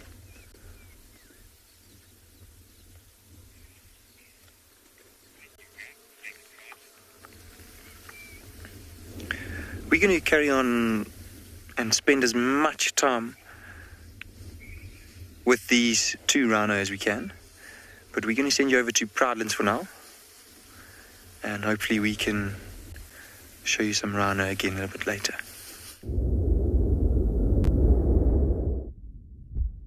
Welcome back, everybody. We've got some very cool ants that we don't find down in Djuma.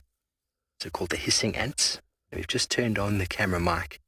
Let's see if you can listen. Have a listen. They're busy raiding a termite colony. Listen to them hiss.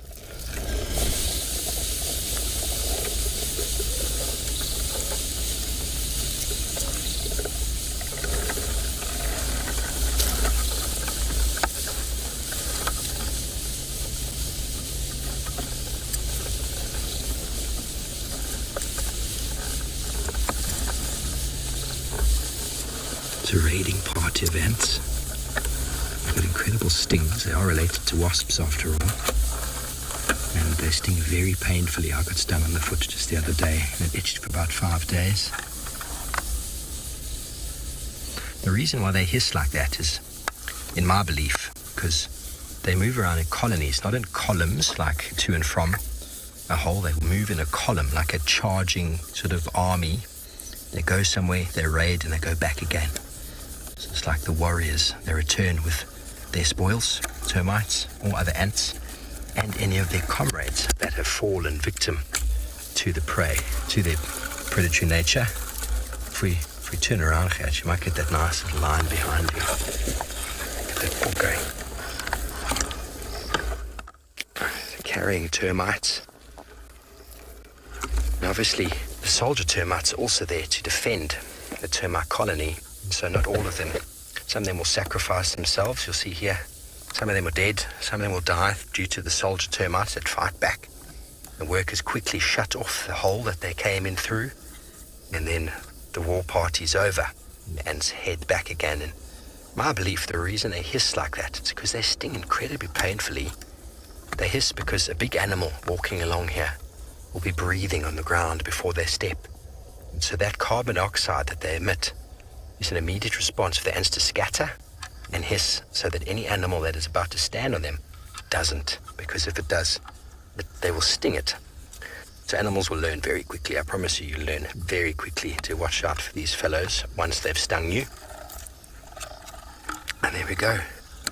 The last straggler on his way back into their hole over there. So I think they're very cool. Very, very cool ants.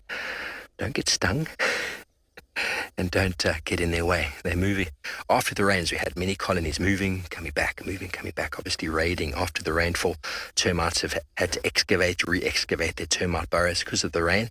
These ants probably have the same problem, but they're able to go in and access where termites have been sort of working, sort of access, exits, tunnels, go in, they raid, off they go back again.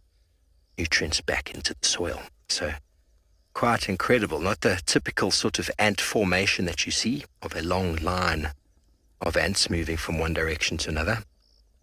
And with all ants, it's all about pheromones. So they move in response to pheromones along the ground. Very cool. I'm really glad I was able to show you the hissing ants. Isn't that just a beautiful view? We're here on one of the highest sort of areas on the southeastern side, and we're going to carry on along here. And while we do so, I'll send you over to Tswalu Kalahari.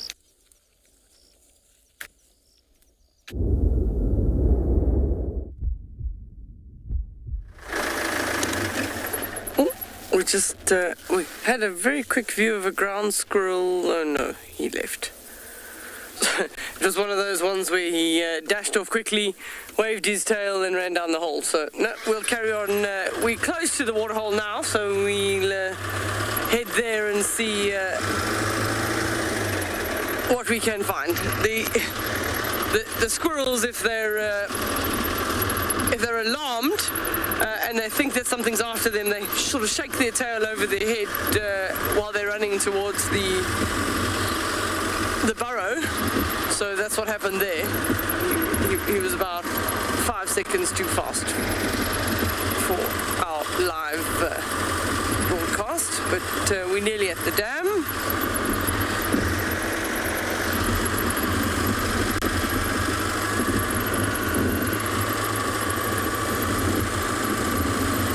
So it's still very warm here. We still are seeing the majority of the animals spending time in the shade. Let's see what's up ahead at the next dam. Nothing in the beaver's nest.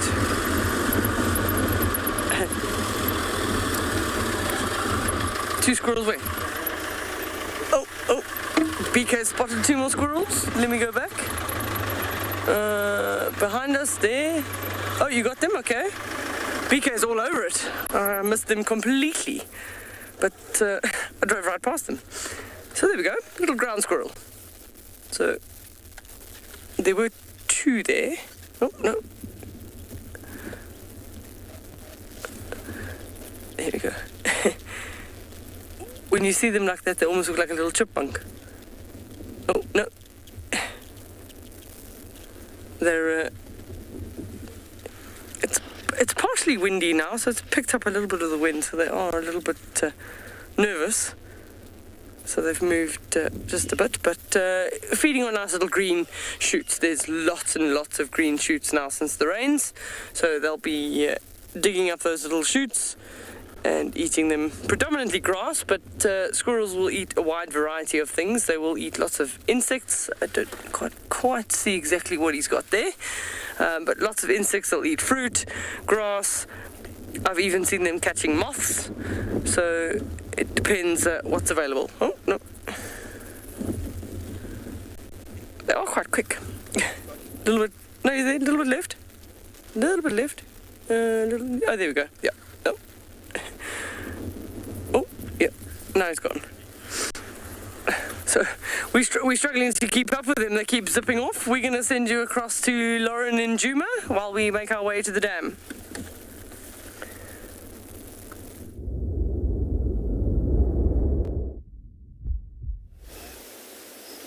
We've came across more elephants on Chitwa Open, a different open area. Sadly, they're moving off.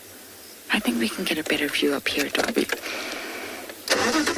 Let's just try and get a little bit closer. You've got the Drakensberg Mountains in the distance. The sun's starting to set. I've had absolutely no luck with the leopards. I have a funny feeling because there was tension and animosity, they've dispersed.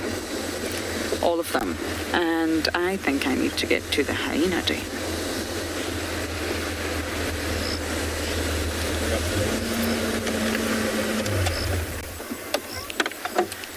This is a small herd. You can see the big cow.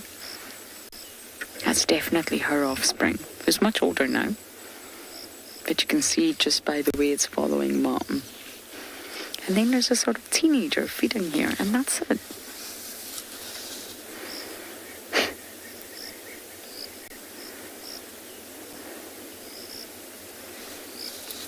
You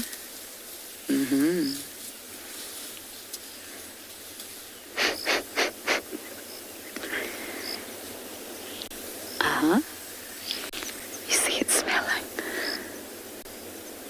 Having a good smell of us. Do we smell awful? I'm sure.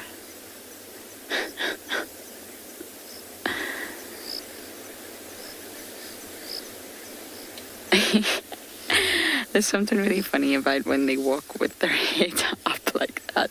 The youngsters, that is, or the teenagers. It's just, oh, there's suckling happening here, Dove. There you go. I mean, the calves can remain in milk for up to 4 years. That's a very long time. But of course, as with most animals, they will move on to eating sort of plant material earlier than that. So they normally go into solid foods, shall we say, at around 6 months. But they will remain in milk for up to 4 years. And this is a big baby.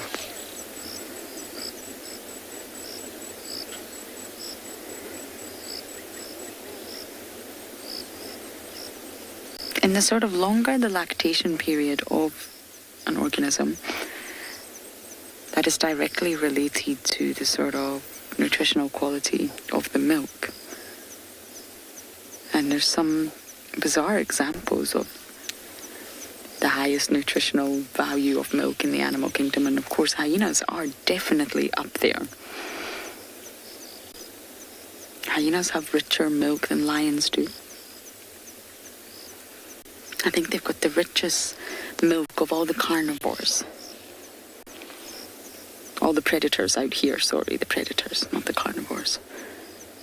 In comparison to lions and leopards and cheetah, wild dog, spotted hyenas definitely win that award.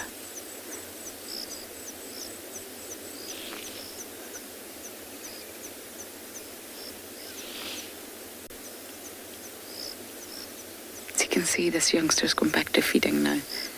Browsing, I think. Should we go a little bit closer, Dobby?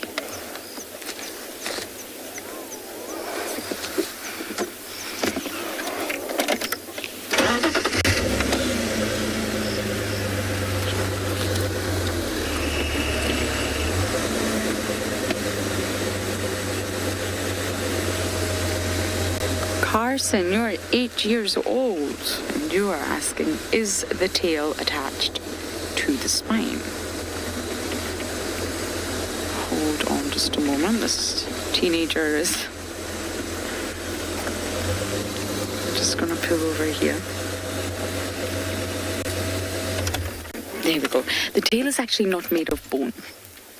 So it comes from the spine. Just like humans, we actually have a sort of what used to be a tailbone, the coccyx, but the actual tail itself is not made from bone. So it's not an extension of the spine. But when you look at an elephant's rear end, that's exactly where the tail starts, at the very, very end of the spine. The tail is very, very flexible, which is why it's not made from bone. They swing it from side to side. They use it in communication. They also use it as a fly swatter. And they can actually sort of swoosh their tail to one side of their body, and it can meet their ears. And what this means is they've got full coverage with both the tail and their ears at flattening out, like swatting away any nasty flies that come on them. You can see that as swoosh, swoosh, swoosh is very, very flexible. Now, if that was made from bone, it wouldn't be flexible. It would be completely rigid. But yes, it stems from the end of the spine.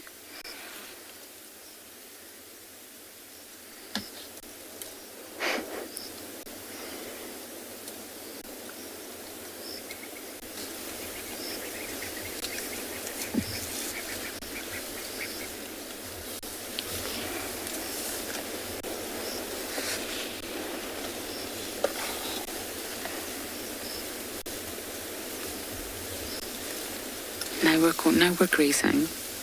We went from browsing to grazing.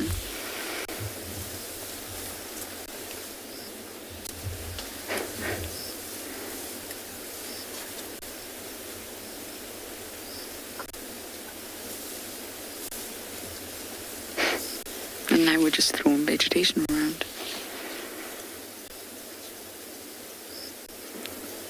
So if you actually look at this youngster, they say that turns its head to the side and wraps its trunk around its body. It can bring its tail, since we're talking about tails, round to meet its trunk.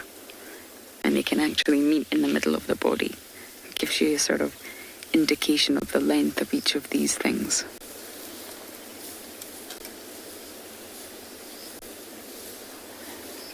The tail is swishing hard. The mum's coming. Very full mammary glands. It's an older cow.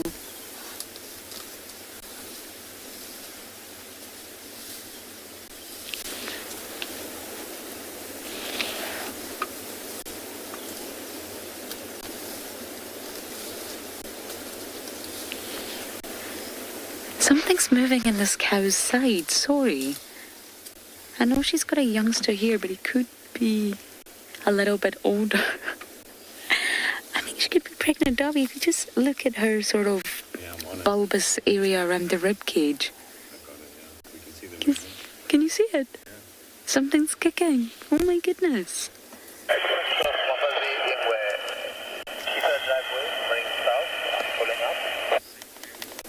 Wow, I've never seen that before. So this is obviously an older calf that she's got, and she's also pregnant.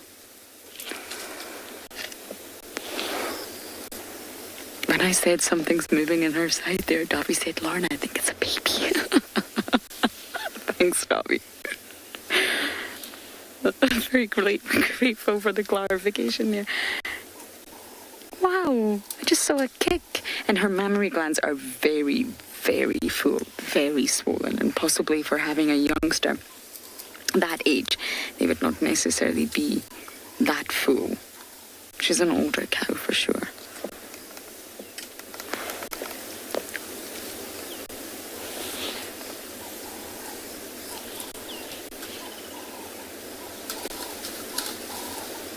I haven't seen it again.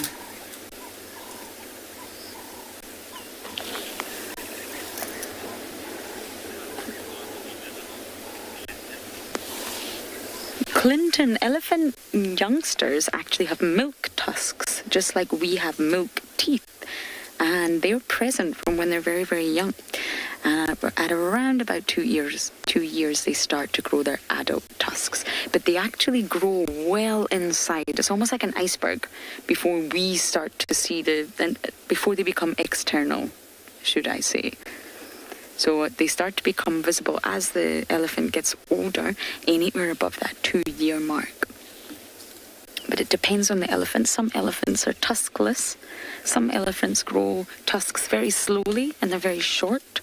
Some elephants grow really huge, long tusks, and they grow them very, very fast. But generally speaking, it's around the 2-year mark that the adult tusks start to grow.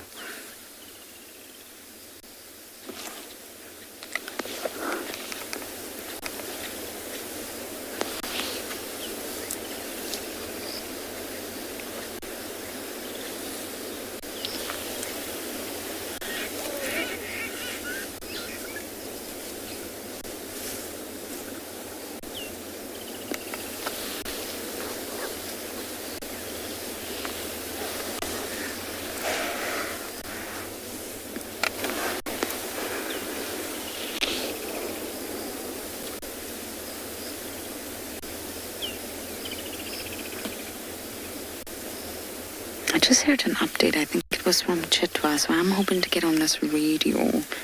I believe it was leopard or ingwe, should we say, and we have spent our entire afternoon looking for ingwe. So I will get on the radio in just a moment to try and see what the location is. Okay, I'm going to jump on that radio now, and hopefully we'll have some spots for you.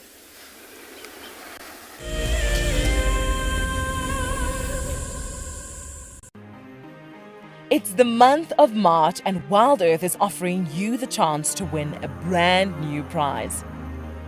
Sign up to be a Wild Earth Explorer, and you could win a 5-day eco-training ranger experience for 2. Eco-training is the pioneer and leader in safari guide and wildlife training in Africa. The lucky winners can look forward to approaching dangerous game on foot, tracking and 4x4 driving, learning about animal behavior, and even spending one night sleeping out under a blanket of stars. In addition, you will also get the exclusive opportunity to join the Wild Earth team on the broadcasting vehicle. Sign up to be an explorer now, and it could be you that wins this life-changing experience. Terms and conditions apply.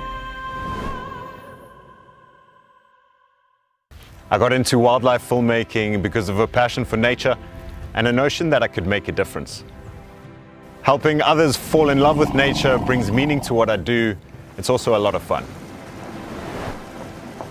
A couple of times per week we receive some very heartfelt messages from viewers telling us about how Wild Earth has made a difference in their life, whether it's helped them through a difficult period or simply helped them to reconnect with nature. I think that's why we do what we do. I'm Nikki here at Beyond Ngala in South Africa. I love getting questions from viewers about all the small things within the environment and how it all is integrated with one another. If you want to ask me any questions, please simply register with the Wild Earth website, head across to the Live Safari page and then post your questions there. I'm looking forward to chatting to you on my next Wild Earth drive.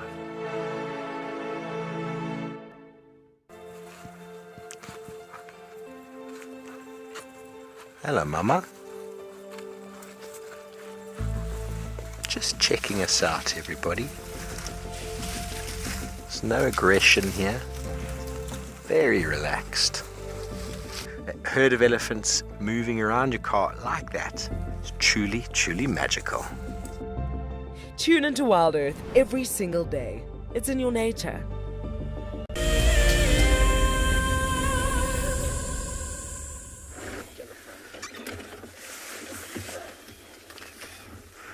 Welcome back to your live safari here at Phinda. And, oh no, we've been following this buffalo bull. And the light is so beautiful, so I was really hoping that we'd get a chance to show you all him. And it looks like he's actually rubbing himself all in these bushes. You see how he's rubbing his horns in them. And it might actually be something in his ears that are itchy. Look like he is rubbing his ear up against these bushes. And they'll even often thrash themselves against bushes to make themselves seem a little bit more intimidating. I don't know if you managed to see, but he's covered in mud and a lot of the hair of the... Wow.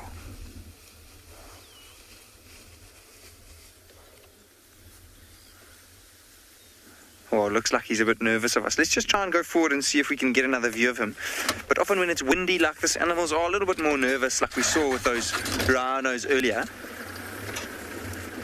And we have been following him for about 100 meters or so down the road. But amazing to see behavior like that with them rubbing their horns and their ears up in those wagwari bushes. I can just see him further ahead.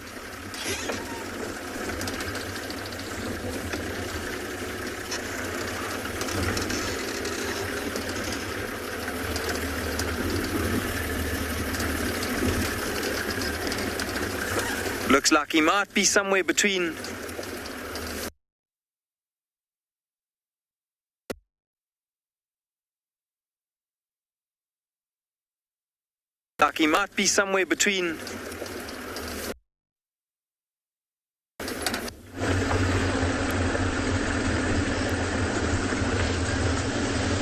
Alright, welcome back to Beyond Ngala, where we are very, very relieved with a cloud that came out of nowhere and has provided some lovely shade for us.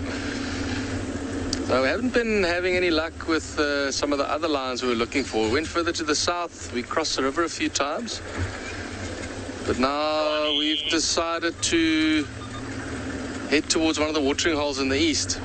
And I was just talking to Owen, saying we haven't been there for a long time in the late afternoon. So might be there, might find some hippos starting to get a bit active. Maybe some animals late afternoon coming for a drink, we'll have to see.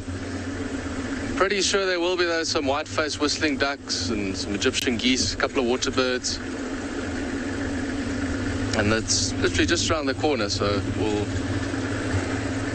see just now what there is. And then our probably first prize would be lions that we looked for this morning on the boundary, which is not the Birmingham pride, it's one of the other prides that come from the east. And they've been pretty active on this side of the reserve. So if we can find some lions drinking there, that would be fabulous.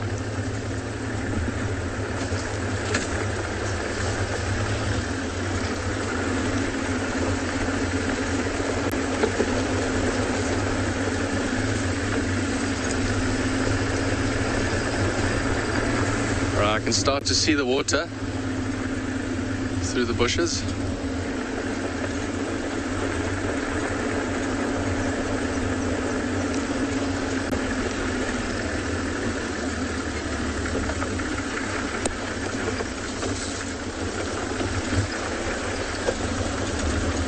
Alright, Lucy's asking how many waterholes there are in Gala. Yes, I do know how many there are.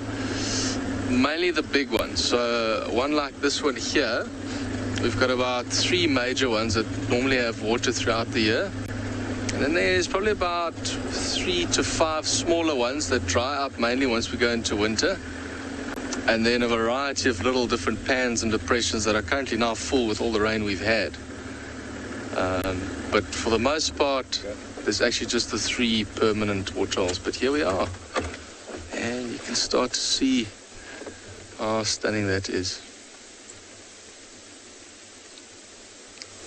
This is absolutely my favorite time of day.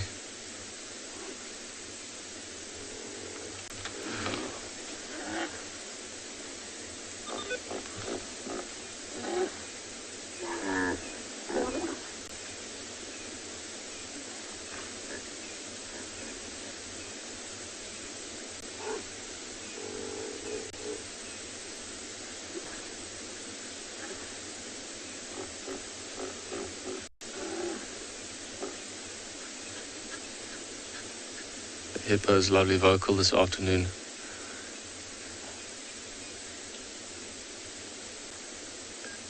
Alright, but in the meantime, we're just quickly going to send you over to Pinda. We're going to spend some time at this watering hole.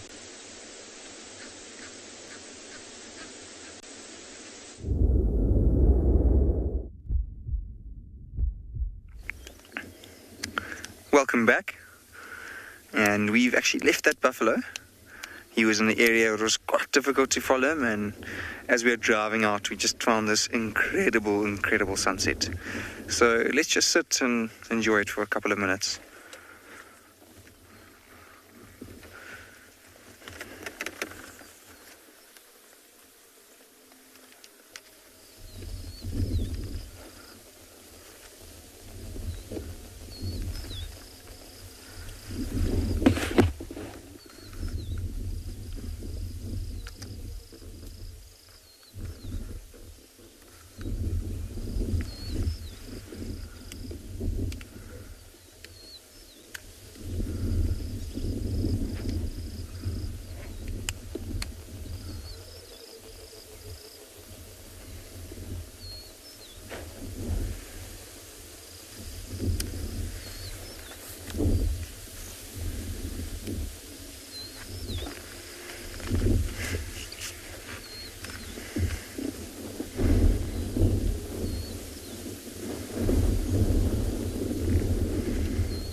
So as we've been waiting here, we've managed to spot that buffalo that we were following earlier.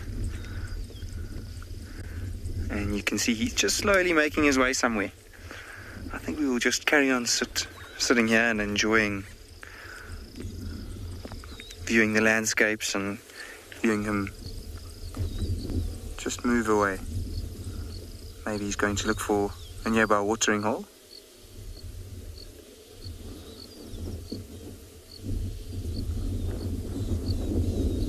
Such a lonely figure in this huge, vast landscape.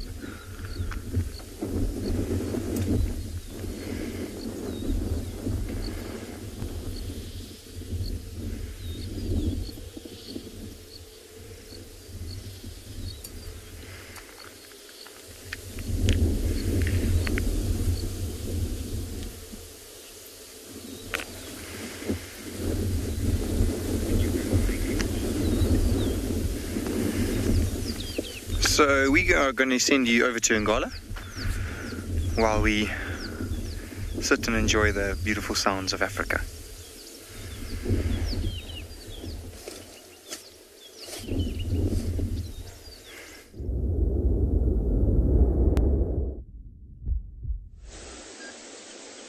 Well, it's always nice to see a beautiful sunset, isn't it?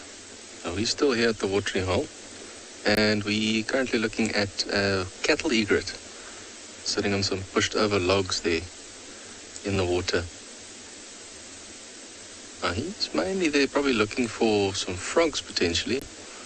Their preferred food's actually insects. And so you'll find that most of the time they'll follow other herbivores like buffalo herds, rhinos, impalas, wildebeest, and they'll follow those animals as they move through the grass. They disturb the insects, and that's actually what they'll feed on. But this one just seems to be standing there. Watch him stretching himself. Got a nice view actually, and you can see some of the buffy colors on his, that rusted rufous on the chest, and some of the colors on the back of the head.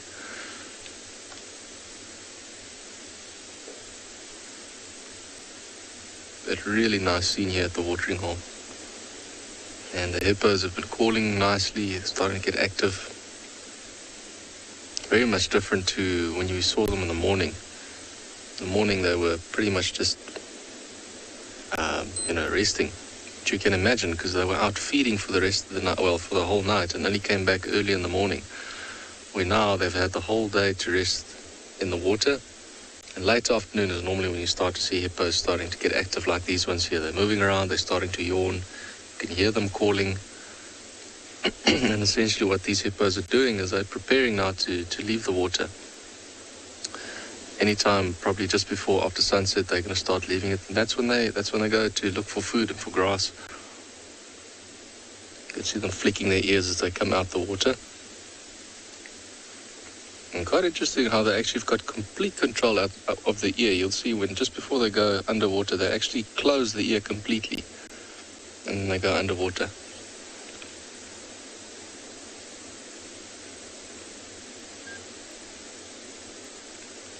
But yeah, really stunning scene here. We're definitely going to be sitting here for the next few minutes to see what unfolds here. In the meantime, we'll send you over to Lauren and Juma.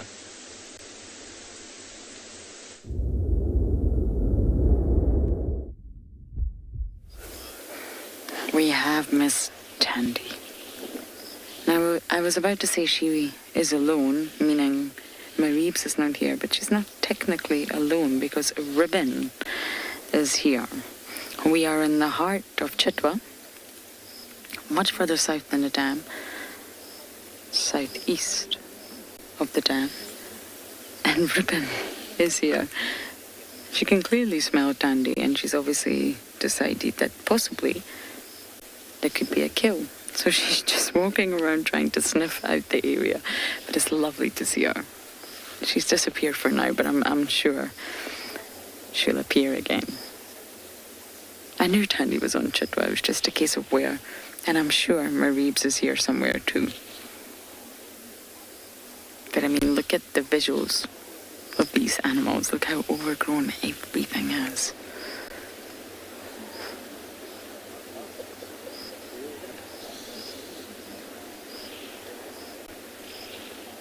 This is definitely the thickest I've seen the bush. I arrived in a year of drought and it's just gone from there. I've watched it go from being very, very dry and barren to completely overgrown and thick like it is now. And Tandy's not fussed by Ribbon's presence. She's not even jumped up a tree. She just knows that she's not got to kill, so there's nothing Ribbon can steal from her. And just a hyena. Just another hyena.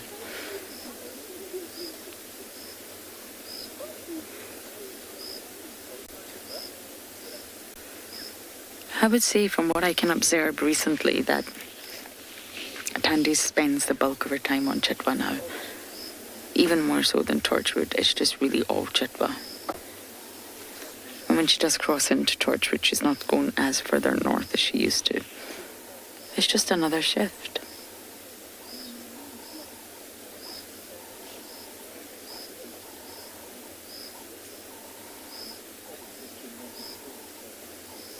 What's your view like, Davy? Just the back of her head. Just the back of her head. Half of it. That's even better.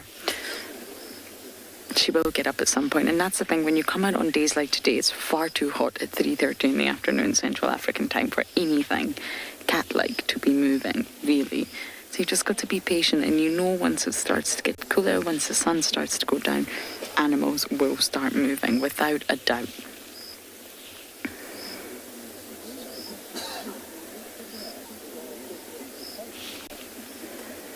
And of course she was spotted on the road, moving, and I hope she meets up with Mareebs.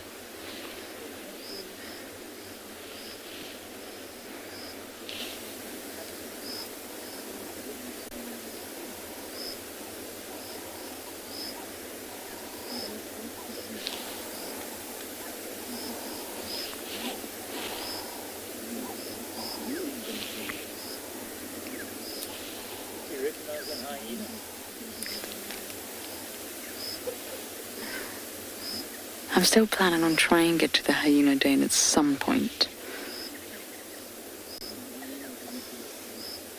But again, even in the afternoon, it's still quite hot. I really think right now they're going to be very much nocturnal.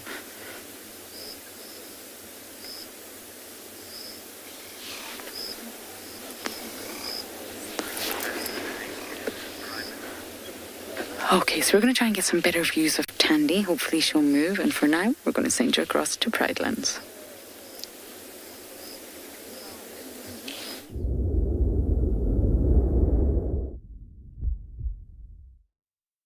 How awesome, finding Tandy in the late afternoon.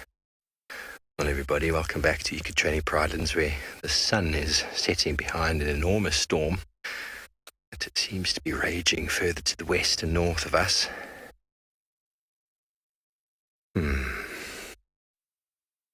Nice to be out on foot again.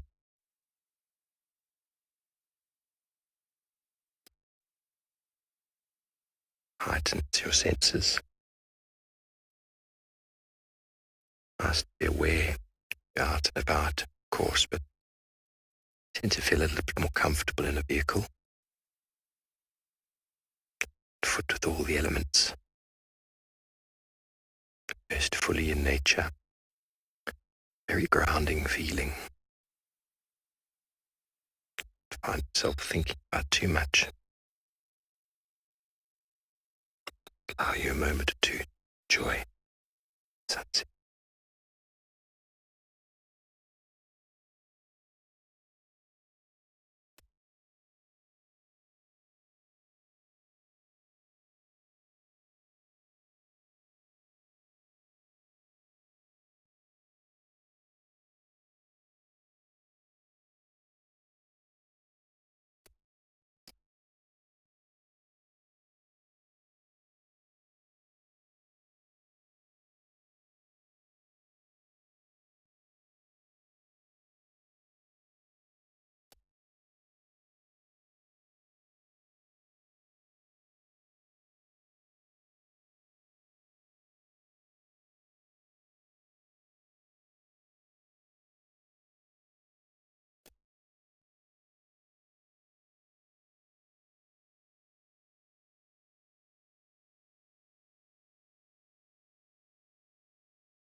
So while Steve's watching the sunset, we're watching one flat cat.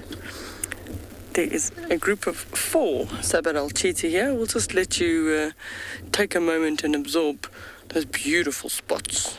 And don't forget to ask us questions at #WildEarth and put @FC in front of the question.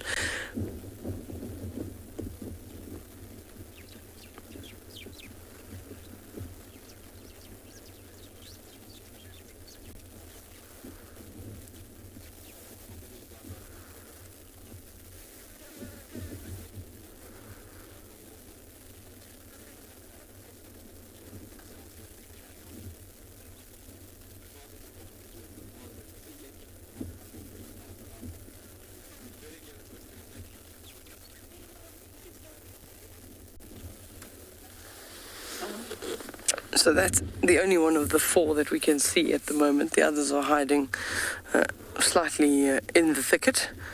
So we don't have visual of them at the moment, but they are around. We see the tail movement every now and again, and the head.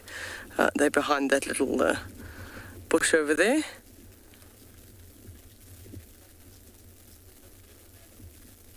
But these ones are about 16 to 18 months, probably closer to about 18 months, and have recently, within the last month or 2, been left by their mother, and they'll stay together for a while until the females come into estrus, and then they'll all separate their different ways from the females, and then whoever's males amongst this group, and we don't actually know the breakdown of males versus females in this group. We don't see them often, and whatever's males will end up forming a coalition for life. So we have at least another hour before the sun sets this side, so I doubt that there's going to be too much movement for a while still. They're going to definitely wait until that sun is at a much lower angle and a little bit cooler before they're thinking about moving. And signs that'll show us that they're ready to start moving. They start rolling over, yawning, readjusting position, maybe get up, lie down again, and that'll show us that they're thinking about moving. But at this stage, that's just thinking about getting 40 winks.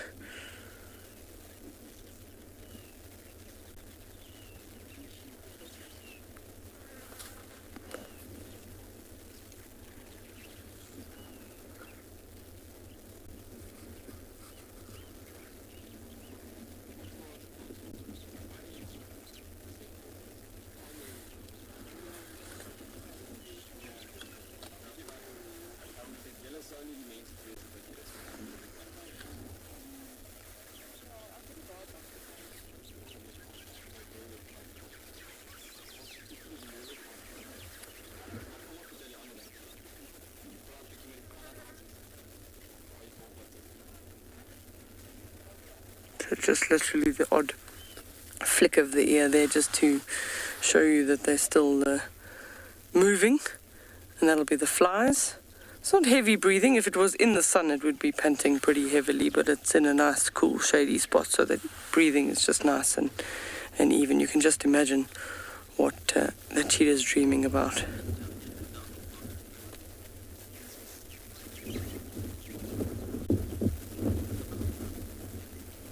That's much better.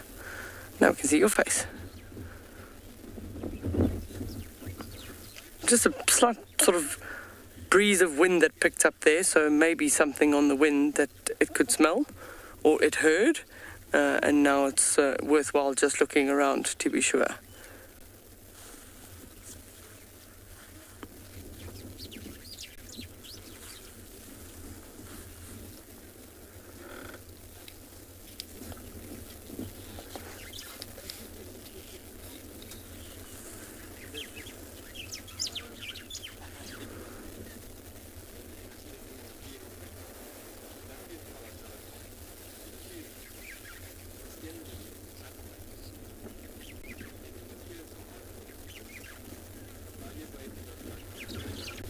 Oh, no, time for snoozing again.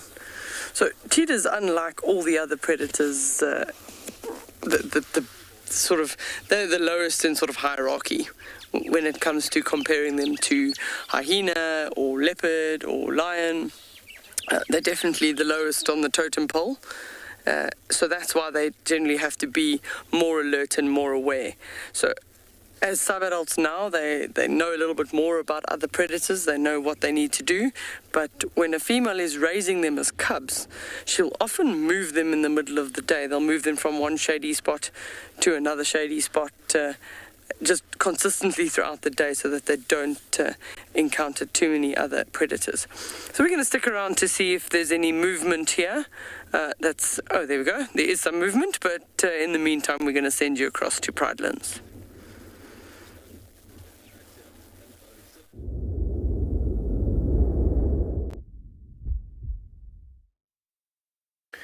Welcome back, everybody. Well, it is getting to that time of day when Bushwalk team is going to be heading home. We just thought we'd just take one more moment to just admire the sunset as it goes down in the distance, and what a beautiful marula tree. This is indeed our first bushwalk on Pridens is a success. We will be out with you tomorrow morning, same normal time in the morning, and then following on from that. So hopefully we'll be doing beautiful, beautiful work. I have no doubt. Very excited to be exploring the wonderful ecology and geology of this area. So stand by, keep watching us as we just enjoy a final view.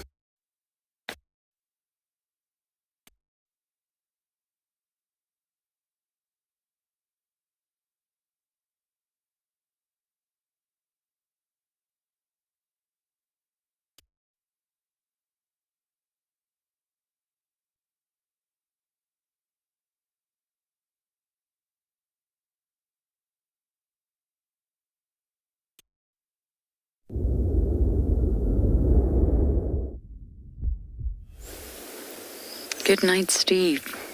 The night is still young, and we managed to reposition.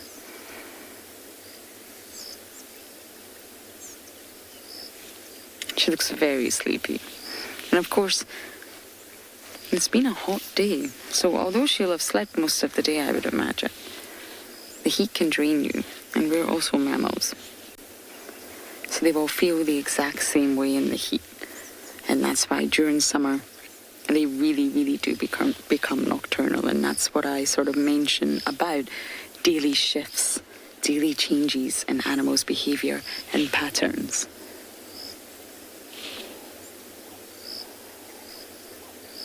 She looks absolutely stunning in this light.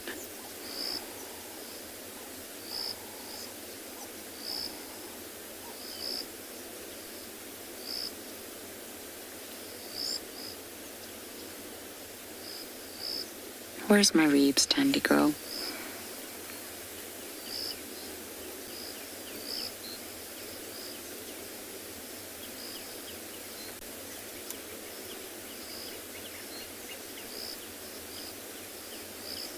Now, of course, although he's only a year, they will spend a lot of time apart. That's entirely normal at this stage, and then they'll reunite, and then they'll spend time apart, and then they'll reunite, and then they will spend time apart again. If she doesn't want to share her kill with him, she absolutely doesn't have to.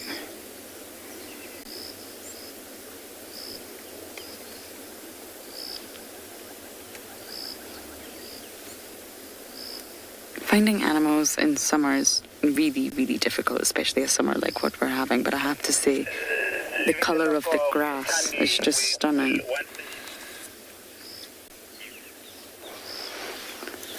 For photography, it's just absolutely stunning when you see the leopard in the long grass.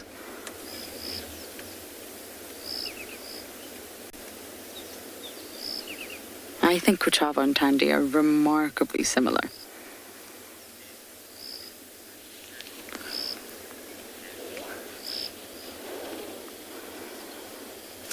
There's something in the eyes, it's across the eyelid, that you will see that they're remarkably similar.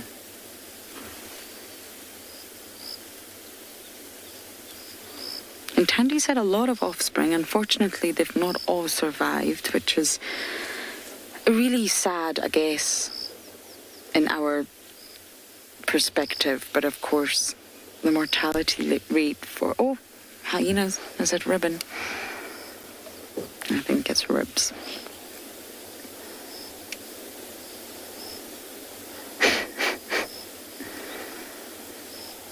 I'm guessing it's ribbon, if it's the same hyena. Tandy's very aware that there's a hyena lurking around.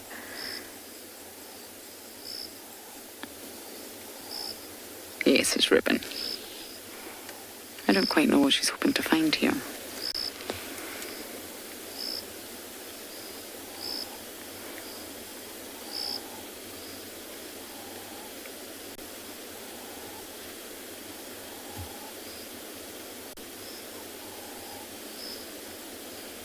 But yes, sorry, going back to Tandy's litter, she's on her 7th litter.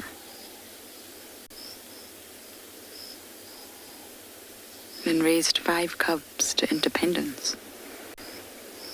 Now Karula, I believe, raised 10 cubs to independence. Tandy's mom was Karula, and she was an absolutely incredible leopardess who I never got to meet. But she has raised 5 cubs so far to independence. Mareebs is not yet classified as independent. But she was born around December 2006. So Tandy's old. She's an old queen. Still as fabulous as ever. It's coming up for 15.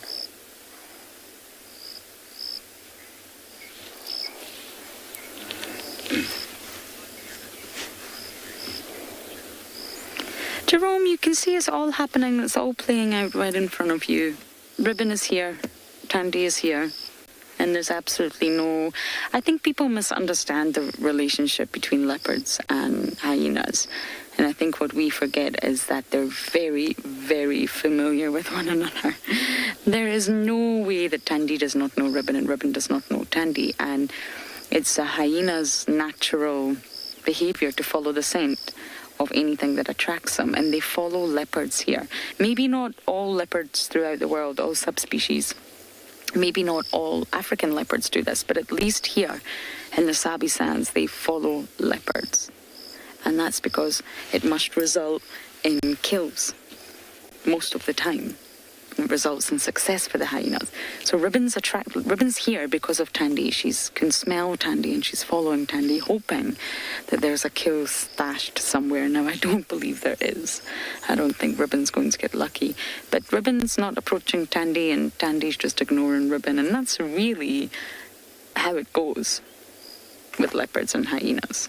But if there was a kill present, that would change the dynamics of the scenario. And Tandy would probably hoist as quickly as she can, or she would run, because it can become quite aggressive when there's food involved. And one sort of bite from a hyena's jaws, Tandy could be in big trouble.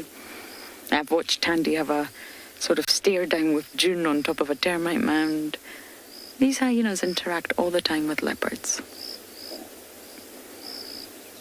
And of course, that is exactly why they hoist. That's exactly why they cache their kills.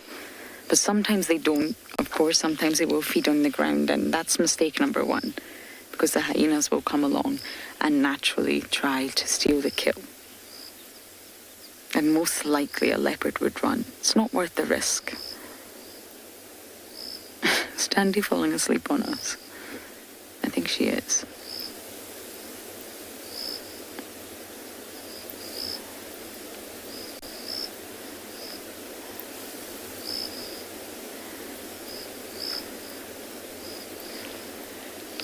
Okay, we're going to sit here just a little bit longer and hopefully Miss Tandy wakes up.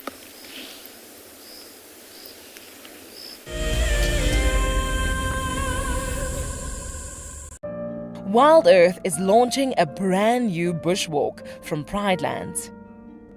With a slew of potential dangers lurking, it's essential to be aware of your surroundings whilst walking in the wilderness. 20 yards away from one of the most endangered species. This is a big bull. What a moment, what a close encounter with an Ellie bull.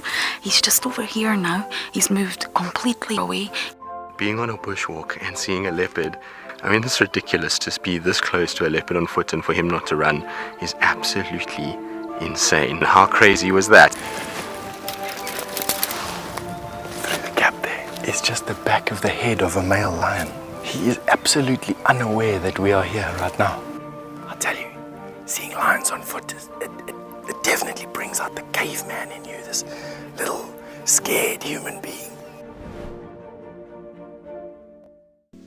Well, one track here in front of me, and then one track went right there. I want to follow the track with the cubs. Sorry, I'm gone behind the car. That's very rude of me. I want to follow the track with the cub. Oh my word. Oh my word. Okay, so everybody, we've just bumped into Pride of Lion. My name is Ross and I'm a field guide at and beyond Pinda Private Game Reserve. I love getting questions from guests on Wild Earth because I love sharing and learning information about nature with new people, and it also makes me feel like you're all joining me in real life. If you want to ask a question on Wild Earth, then you need to register on our website. Once registered, go to our live safari page and submit your question below our live feed. Something very, very interesting. I didn't plan this, but this is a scene rarely seen. This is what we call a journey of giraffe. So beautiful.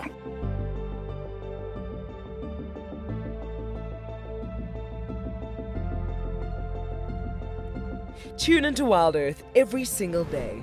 It's in your nature.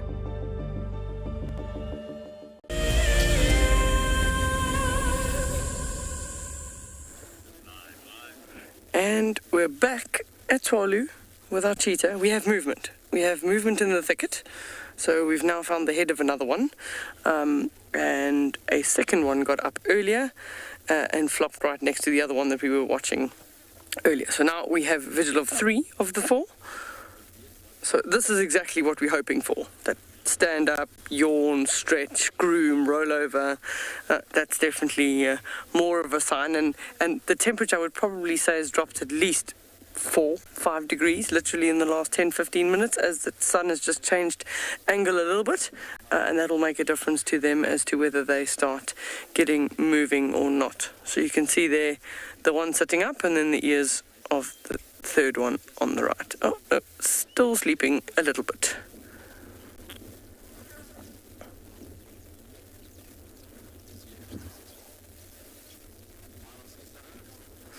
So that when a cheetah does that, they're generally smelling something down on the ground. Maybe we'll get, oh no,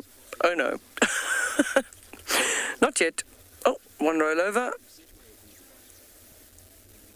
No, I think that they've decided that they're going to wait a little bit more before thinking about that. Oh, that was a very bit deep breath.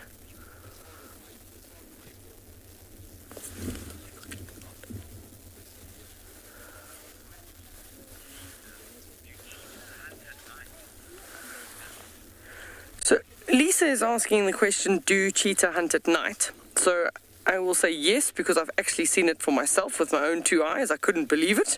But on quite a few reserves I've worked at, if there's not a lot of predator pressure, and when I say predator pressure, I mean lots of hyena or lion, then the cheetahs are more comfortable and relaxed to hunt at night. They've got the same vision as a lion would, so they're also able to see as a cat would in the dark, so that's not a problem for them. It's generally about encountering other predators. You know, if they kill something at night, then the hyenas are active, the lions are also active. Here, I've only ever seen the males hunting at night. I haven't seen any of the females hunting at night. And this particular group being only about 16, 18 months, I would say that they don't have that skill set yet, or they haven't really tried as such, because their mother wouldn't have risked them as cubs to go off hunting. So it might be something that over time they learn. And that might just be from where they sort of they hunt and they hunt and they miss and they miss and they miss, and then they just keep trying to have to hunt, and then when they see it's full moon and it's almost like walking around in half light, then they try, and once they realize they're successful, then it becomes something that they can do more often. There we go. Now we've got the grooming and the yawning, once again the rolling over. So we're getting more active.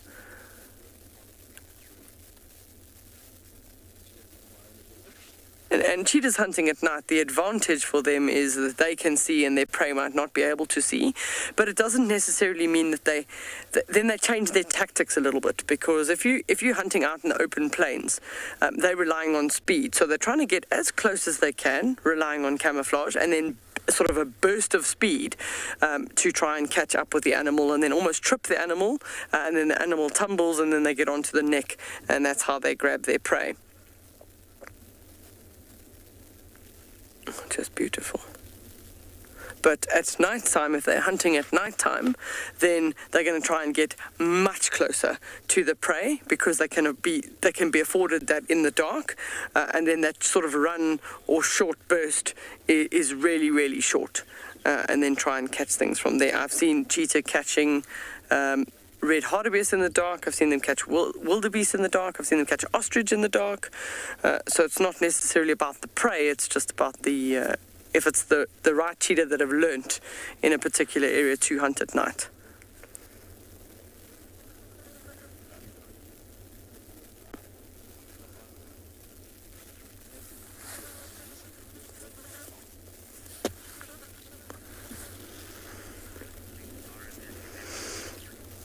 So we're going to send you from one set of spots to another, but we're going to stick around and see if they get more active than they have been.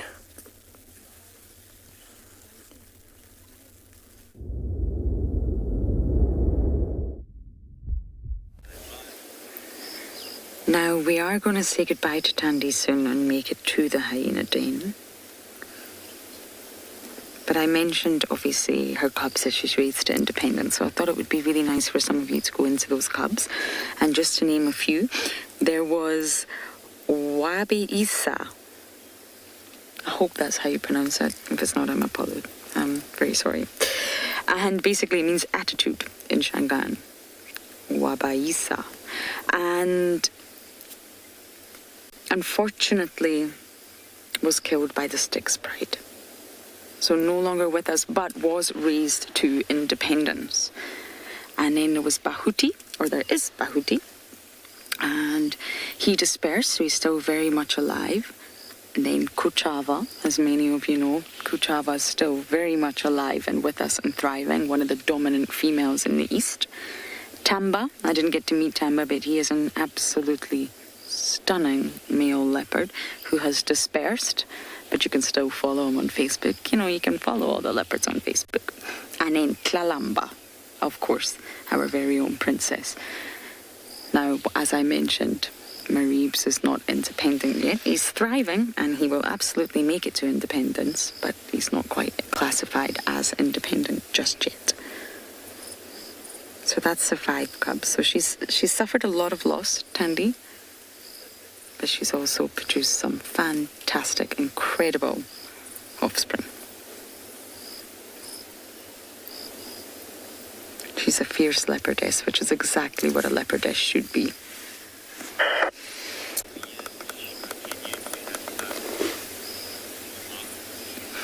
Mark, generally speaking, she will continue to produce cubs or give birth until the end, really. And I've mentioned this before, but some people say, oh, leopards losing condition. Really, once a leopard starts to lose condition, it really is the end of its life. And it really won't last long after losing condition. And therefore, you won't see a leopard just, living its daily life, losing condition day in and day out. So she's absolutely thriving. She's a strong leopardess. She is older, but she's got lots of years left in her, and she will keep sort of mating and coming into estrus as long as she's still alive.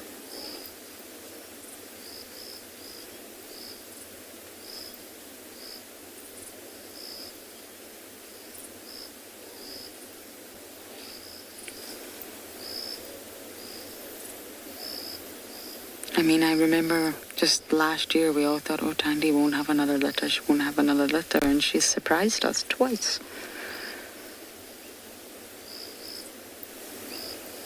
As long as she's in good physical condition, she will come into estrus, and then, of course, that will naturally urge her to mate. She'll mate, and she will successfully rear cubs.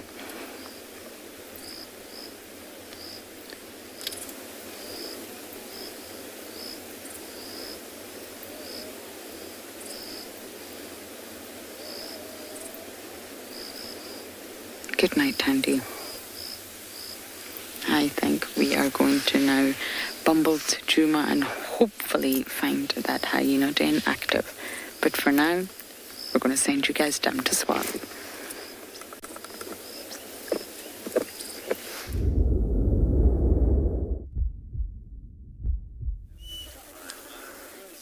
So, not too much more activity this side. We've got just sort of lifting their heads. That's pretty much it for the moment.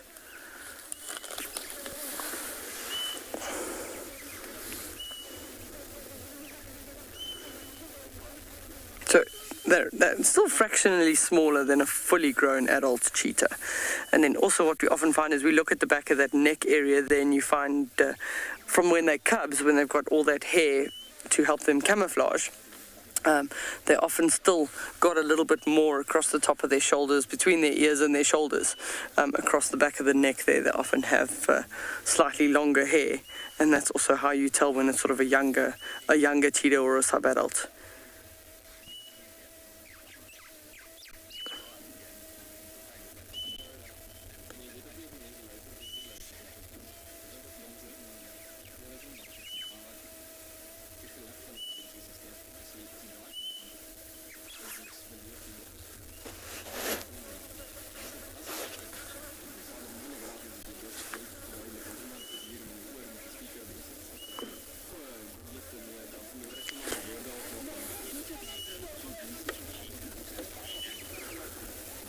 So Sinak is asking, are skin diseases common in cheetah?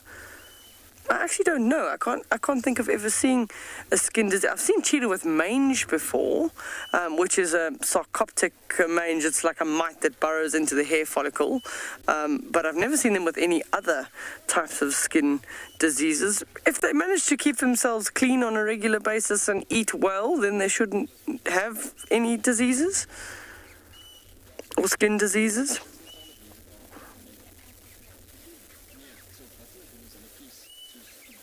For them, vitamin B is a very, very important thing for cheetah. They get their vitamin B from the consumption of fresh prey. So as soon as they've killed it, getting it from the organs and all of that. And it's a common thing in captured animals is that they have vitamin B deficiencies.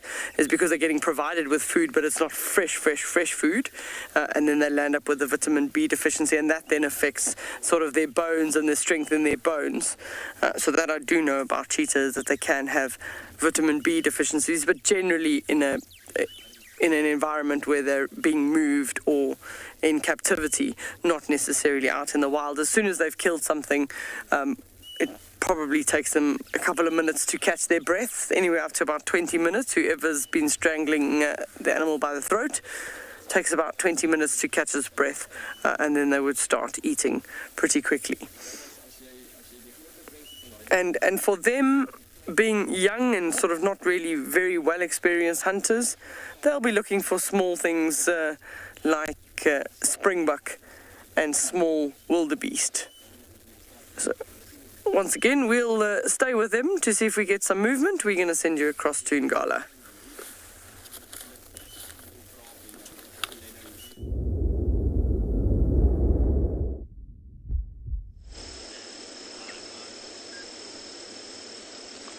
Right, everyone, this is absolute gold. So we've come back to these lions, and this is exactly what I was hoping for. It's cooled down a lot since we last left them a few hours ago, and look at that. They're all up, grooming, and especially the young cubs are all moving around, and they're busy all over the lionesses, running around, chasing each other.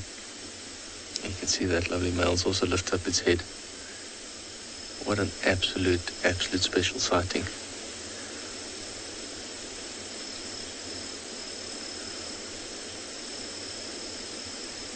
Can watch that little cub on mother again. Oh, just dropped off again.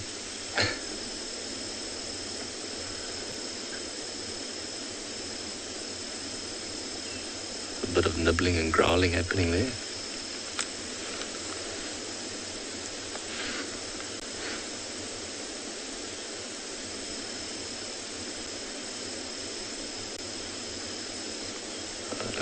Getting up now.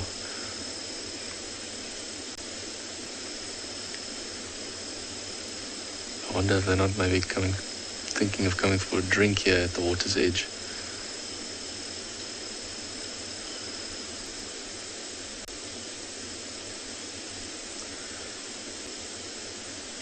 So we have put on the infrared just to see them better. That's why you'll probably see that their eyes are glowing, shining like that.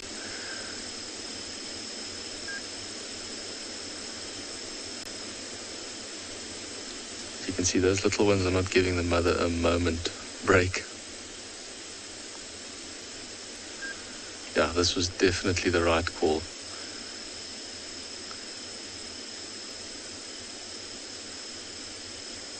And I mean, we're quite fortunate that they could have gone further up the bank into the thickets and we wouldn't have seen them. But they've actually just stayed where they were, but moved a little bit close to the water now, just started awakening with it getting a bit cooler. You can see the lionesses, they're more interested in resting. It's the little ones that are not giving them a break. An incredible bond between the lioness and the youngsters, busy grooming each other, licking.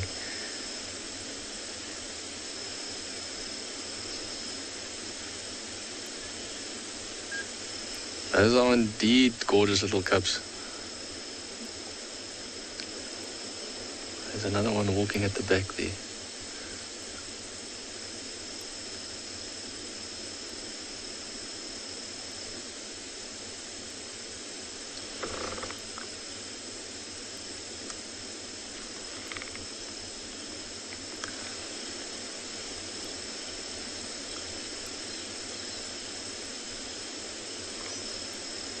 Hear some of the noises they're making. I just had a look. I heard some splashing in the water, and as I turned behind, I see there's two younger ones, other young lions busy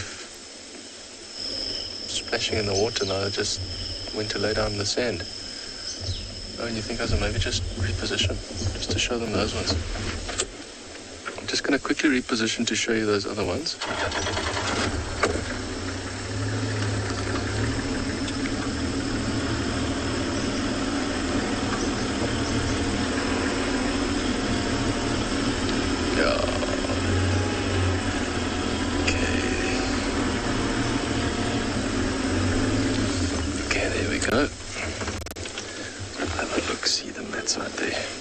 See which ones those are.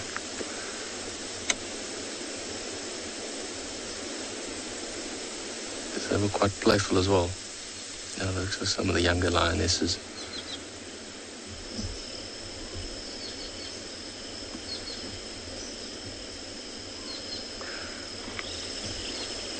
There's another one walking in the front, right here at 12 o'clock.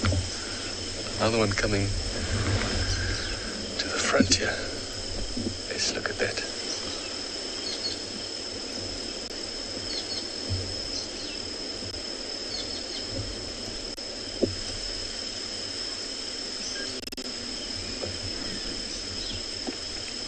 That's fantastic. Looks like those are the 1-year-old cubs busy playing.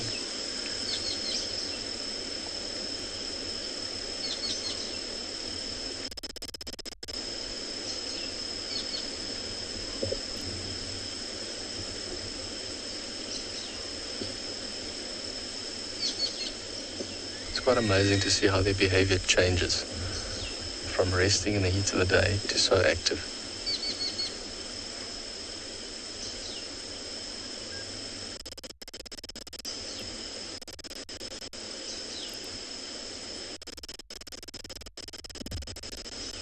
All right.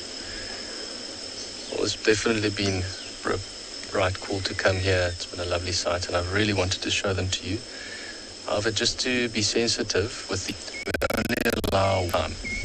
And so what we're going to do is we're going to leave these lions and just make sure that some of the other guests in camp also get to see it. We just want to make sure everyone see them. So in the meantime, we're going to send you over to Tswalu.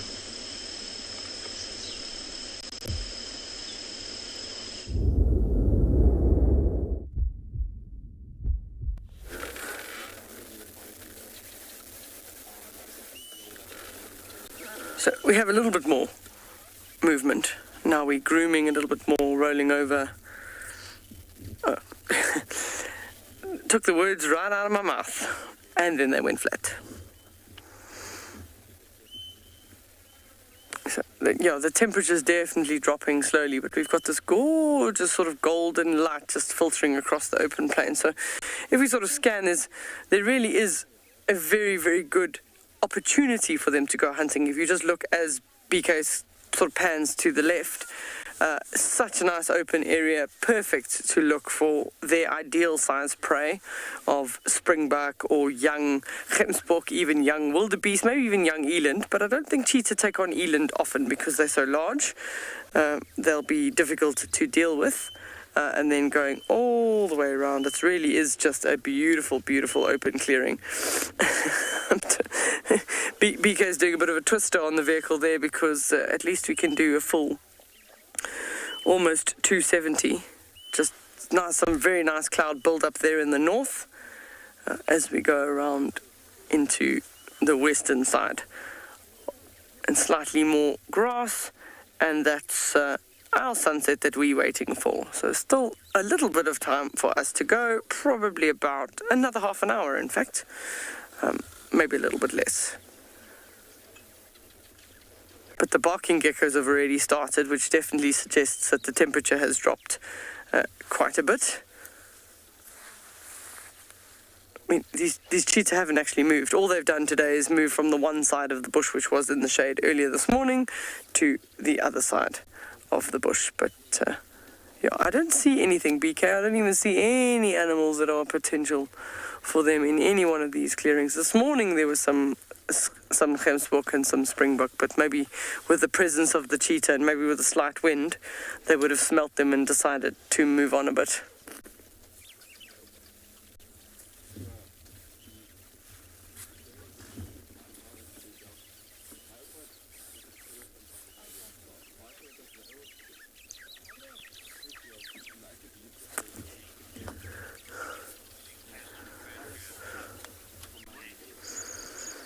So Kate is asking the question, until when are big cats referred to as cubs? Now you've got me there because I've got to think about that, because I'd almost say cubs are generally suckling milk still, so they're relatively small. But I mean, we even refer to lion cubs when they're 6 months old and they've stopped suckling milk. So at about a year, they're probably starting to go towards being sort of more sub-adults. But lions probably about 2 years.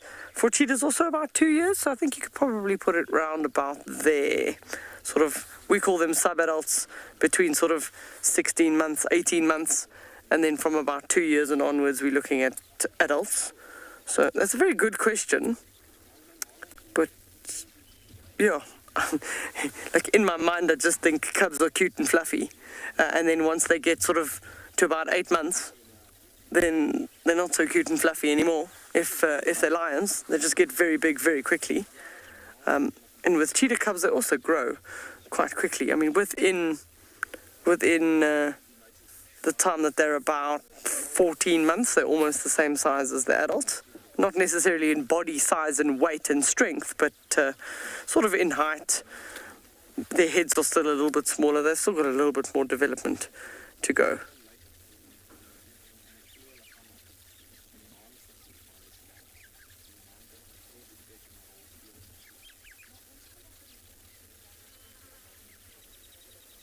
So the black behind the ears is the same. In that lions would have black behind the back of the ears, and that's like a follow me sign. And then those tear stains on the eyes, going from the eyes down around the nose, are generally to reduce glare. So if they are chasing something at speed, that black will reflect glare away from the eyes. Just like sportsmen would put little black stickers on their cheekbones just to help the glare reflection.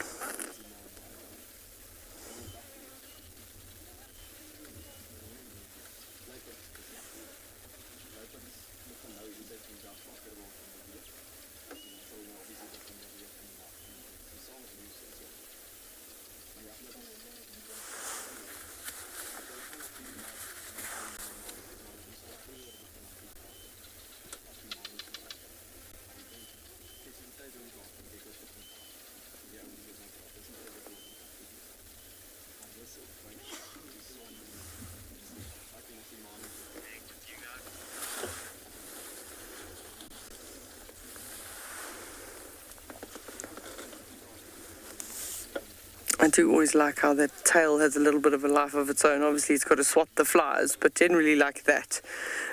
You do wonder what that cheetah is thinking. Oh no.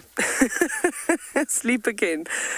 I can't comment. BK is laughing because every time I say something about them looking like they're active, they just flop over. And we go back to flat cats. So now, it would be a completely different scenario if there was something that when they lifted their heads up that they saw, that there was a possibility to hunt. Then it changes their entire behavior. But because every time they've looked around, they've seen nothing, there's no need for them to start thinking about getting up and moving.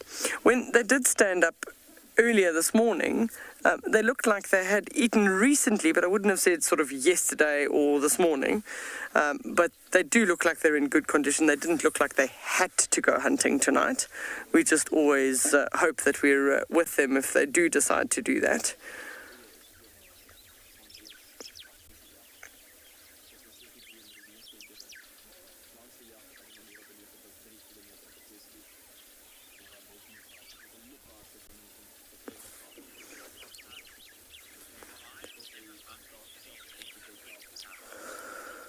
So Tato is asking the question, do these lions ever bump into the cheetah? They can. The Tswalu is fortunately very large, so they do try and avoid each other at any cost because lions, if they do come across cheetah, do tend to try and kill them.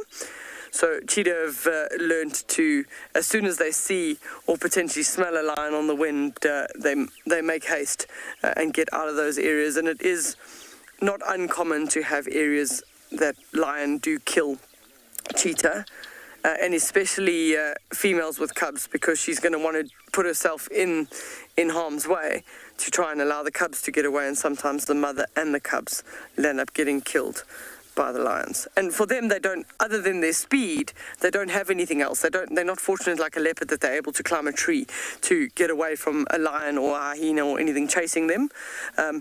Most of the time when you have a lion and cheetah encounter, there may be that there's food, and the food is actually attracted the lions based on the smell, and then what the cheetah does is just immediately, doesn't even defend the food, it will just leave the food for the lion, because that's what the lion actually wants, and then sometimes that's how they actually get away from that danger, is that they just abandon the kill and get out of there, and the lion is sort of focused on the food, and then will go for the food and almost ignores the cheetah. So sometimes that's how a cheetah gets away, is to just abandon their prey and get out of there as quickly as possible. But the times that lions will kill cheetah is when they catch them by surprise.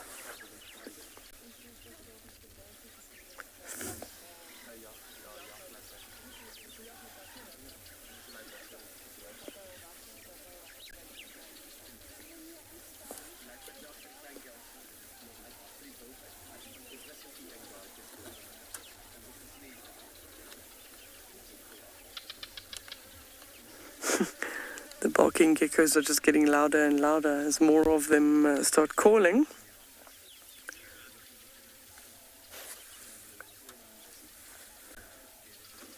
We're going to head across. I think we've got to take this moment to show you that sunset. It's about to go down, so we're just going to take a silent moment while we watch that beautiful sunset in the Kalahari, the light on the sour grass.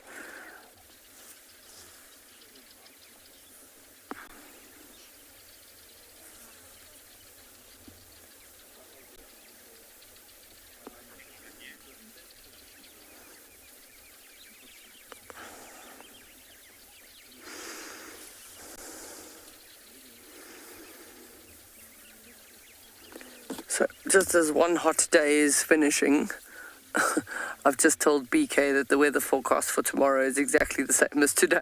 So we're going to be out tomorrow morning, or actually, in fact, Carl's going to be out tomorrow morning with BK, and they're going to be out searching in a nice warm morning.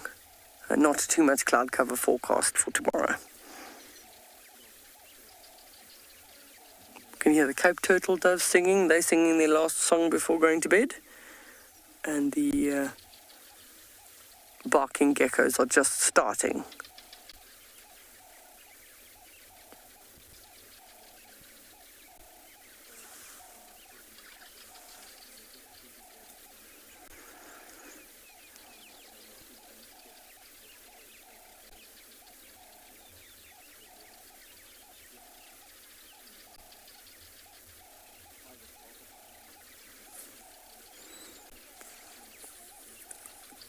I'm always amazed at the colours when there's clouds in the sky.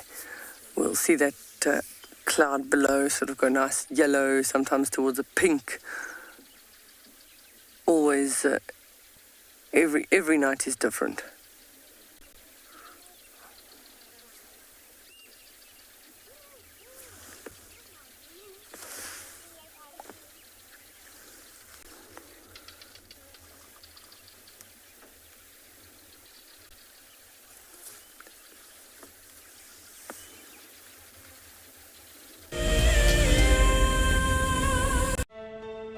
Just look at that. It is absolutely incredible. And as far as I can see, that all falls within the reserve. So it is a vast landscape, but we are gifted with these incredible things. You know, the wildcats, the aardvark, you name it. It just keeps on delivering. It's just such an incredible privilege to be out here.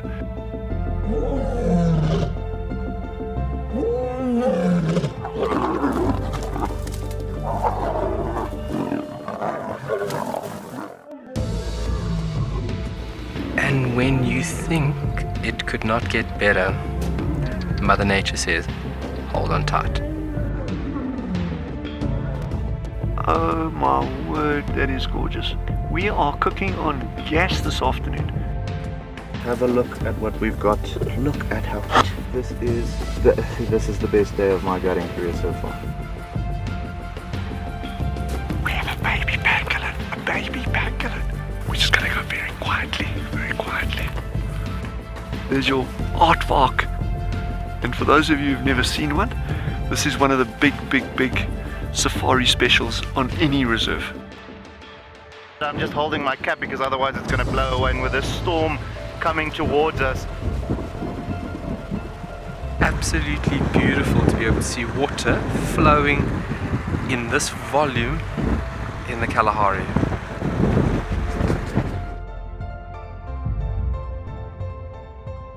Oh, look at that. You can see the structural component of these flowers. It is perfect.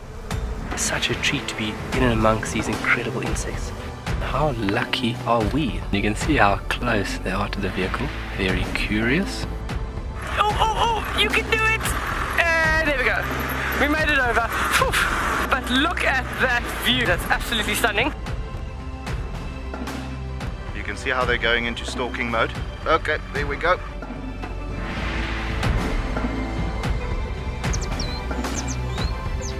This one female is going to walk straight past the car now. Absolutely stunning.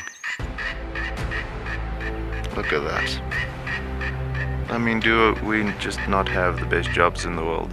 That was...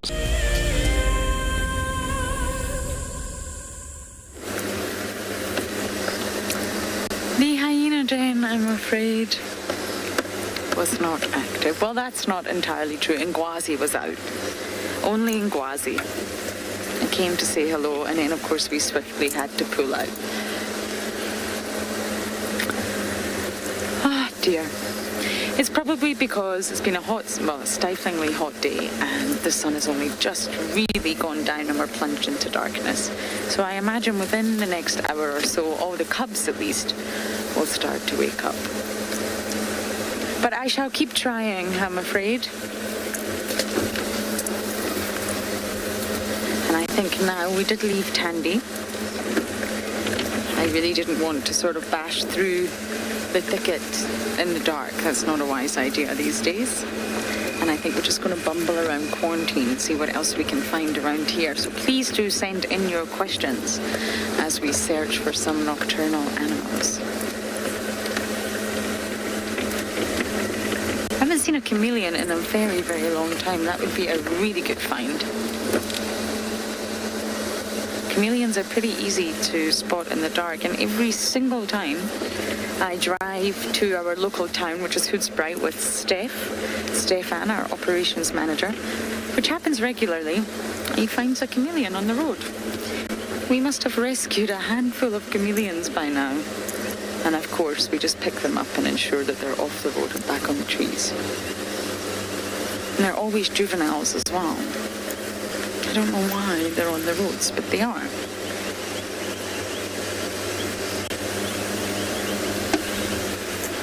Are you going to spot me a chameleon, Darby?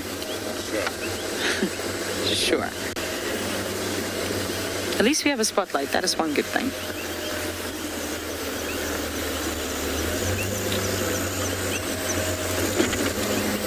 I love the sounds of summer at night time.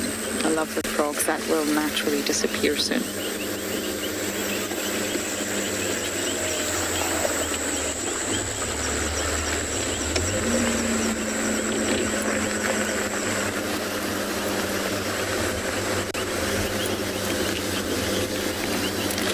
Nikki or Mickey? Nikki. Yes, absolutely. They really are abundant in Djuma. It's a flat-necked chameleon that we get here. We actually get flat-necked chameleons all throughout Africa. And they're definitely not the biggest of all chameleons, but they are common here. Even although we don't see them, they are common. And of course, naturally, during the day, they blend into...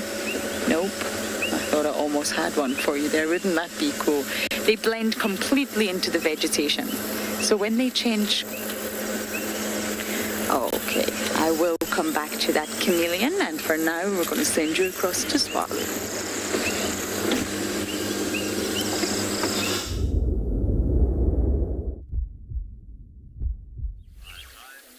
So we're on the move. They literally all just stood up, stretched, and now they're on the move. We'll see. So, oh, that's awesome to watch. So, typically speaking, we don't stay with cheetah when it starts getting dark. So I know we've got the cameras that can do that, but it's going to be quite difficult for us to stay with him. There's still one left under the tree. He hasn't got there yet. He's busy watching everybody else. And they've left him behind. Well, I say him, but they've left it behind. He's going to realize pretty quickly that the other three have moved on. Oh, yeah, there we go. So that's a young male.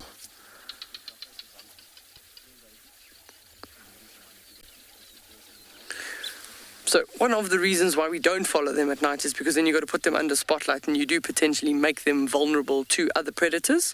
So it's still the dusk phase for us. We haven't even gone into IR light yet, but it will be pretty challenging for us. We're going to have to just move location in order to have another view. Totally not the direction that I expected them to walk off in, but there they go. I'm just going to stop here, BK, and then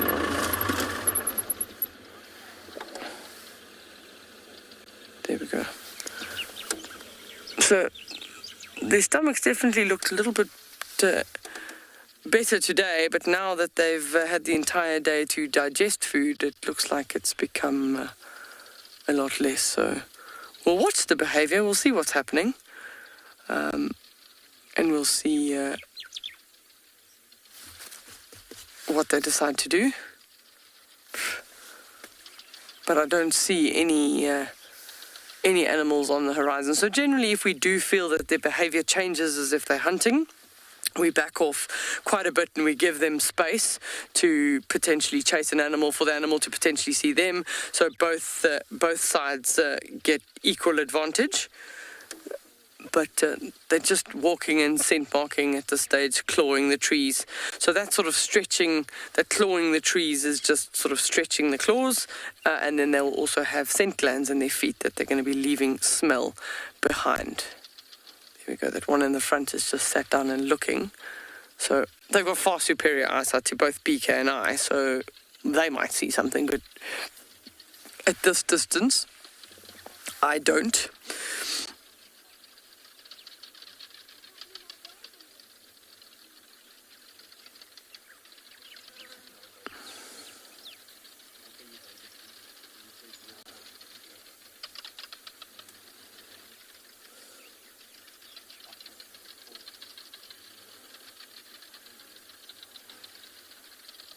Oh, I just heard a wildebeest snort in the long distance, so he's possibly seen them. And that's basically telling them, I've seen you, so don't bother. A wildebeest would probably be a little bit too large for them. I mean, look, nothing's impossible, and never say never. I've seen cheetah take down prey that you'd think was way too big for them. And bearing in mind that there are 4 of them, so there are 4 of them that at this stage their hunting skills are not perfected yet, but that doesn't mean that they can't bring down slightly larger prey.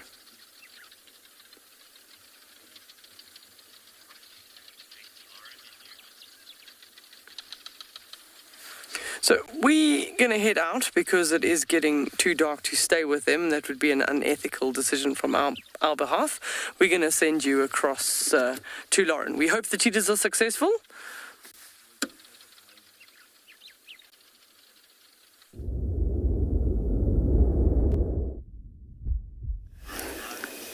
Okay, so it's not a chameleon, but I did stop at this apple leaf hoping to find a chameleon, but I found a frog. A very, very small frog. Now, I'm not making terrible excuses, but I don't have a monitor, so I really don't know what species this is. But I can see that it's absolutely dwarfed by this huge leaf. It's tiny. And of course, many of the frogs out here are nocturnal. And there's just water everywhere, which is perfect for an amphibious life. Tadpoles are everywhere. I think the frogs have been very successful this season. And naturally, we watched a starling actually eat a frog live yesterday, which really, it's definitely the first time I've seen that. But naturally, frogs are the perfect snack for lots of animals out here, even your predators. I've watched hyenas eat frogs, leopards eat frogs, monitor lizards will eat frogs, raptors will eat frogs, ground hornbills will eat frogs, dwarf mongoose will eat them. So they really are the perfect snack. But they have, of course, got their own mechanism to escape, and that lies in the power of those hind legs, which are specially adapted to spring out of the way and hop away from danger. Have you ever tried to catch a frog? It's not easy. It's also not okay to catch a frog, but as a child, sadly, it was just something that you used to do. Not proud of it. We also used to keep tadpoles for some bizarre reason. Also not proud of that. But it's not an easy task to catch a frog, full stop. They are slimy and they are incredibly fast.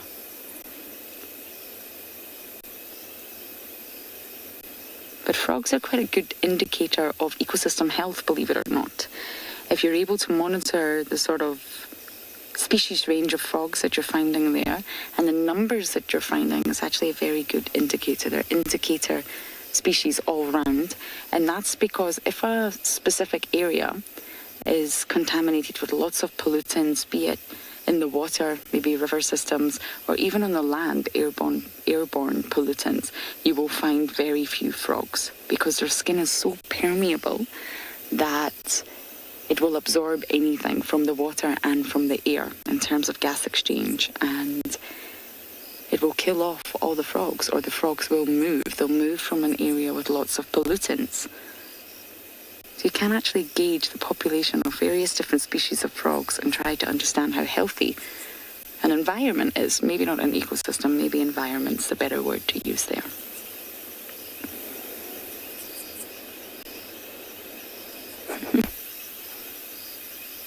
We actually have a frog that lives in our room. We just can't get him to leave. Every time we put him outside, he comes back in again.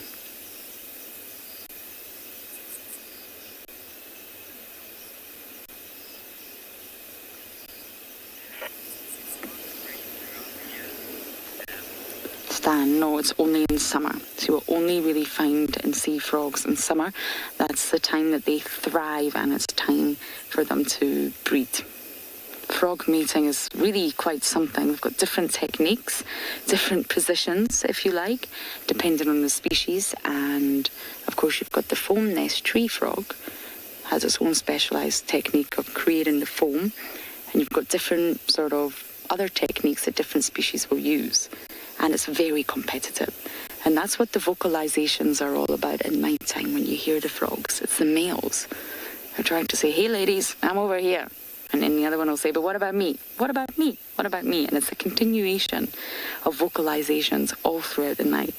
And of course, the loudest males with probably the best sounding vocalization will attract all the ladies. But you also get satellite males, and this is what I love the most. Males that probably are aware that they maybe haven't got the deepest croak, or they're not the biggest male, or they're not the most dominant male. So for them, it's actually better to stay silent and act like a little satellite, silently orbiting all the dominant males, so that when you see a female coming to that dominant male, you swoop in, and she's all yours. It's a fantastic technique, actually, especially if you know you're maybe not one of the bigger males, and these are called satellite males. So yes, it's all about summer. Once we go into winter here, I hope you will all still be with us, following us and jumping on our vehicles. It's such a different environment. Some of you will be really surprised when you see what it's like in winter here. It's cold, barren, dry, empty of insects, empty of amphibians, reptiles. It's very different. I'm not sure what this winter is going to bring. But yes, frogs breed in the summer here. It's all about water. So once the first rains come, the first rains of summer, you will find the environment already starts to change. You'll see reptiles, you'll see amphibians, you'll see insects appear. It's all to do with the rains.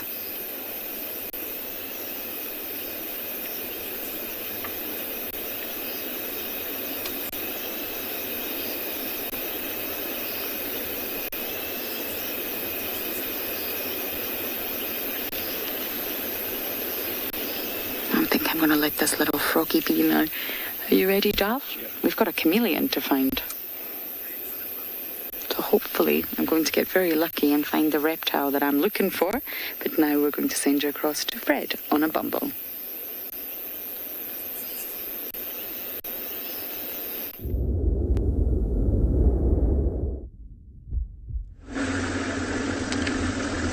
Right, we've just come across some impala, and I just want to see if we can't get a view of them. Maybe just stop and have a look quickly.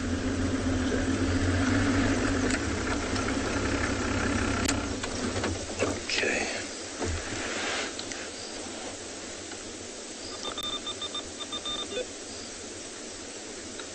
Quite a few of them, you can see they are quite active at the moment.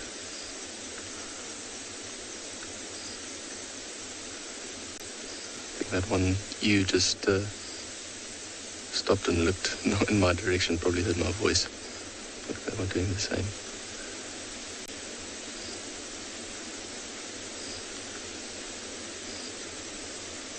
It looks like a little lamb. Is he grooming himself or herself? Oop. Something just gave him a little fright there. Now, it doesn't necessarily mean there's a predator, but it does show you how very nervous they are, especially at night time. I think they feel very exposed, and any strange little noise just causes them to flinch. You see how almost each and every single one is looking in a different direction. The sides, this side, that side, listening, looking.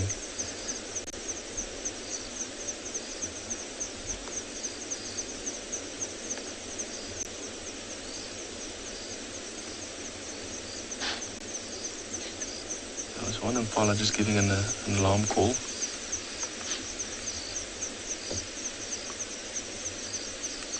Just sit a little bit, see what they get up to.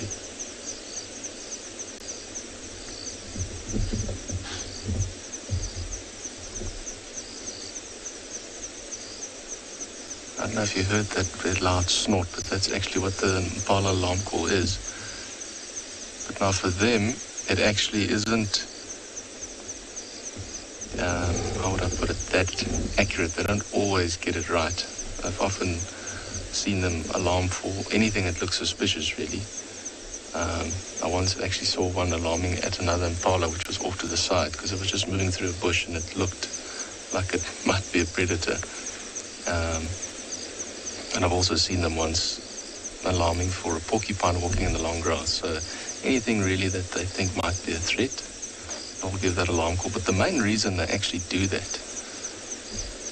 is actually just to tell the predator, if there is a predator, that we've seen you and you've lost the element of surprise.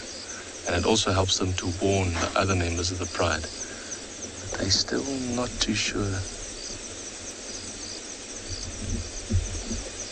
Because they're all looking around everywhere, really.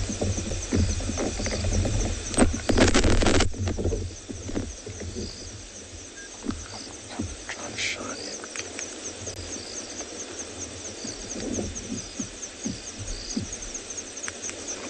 Just had a quick look around. I mean, there's impala almost right around the vehicle, so they're pretty much scattered around us at the moment.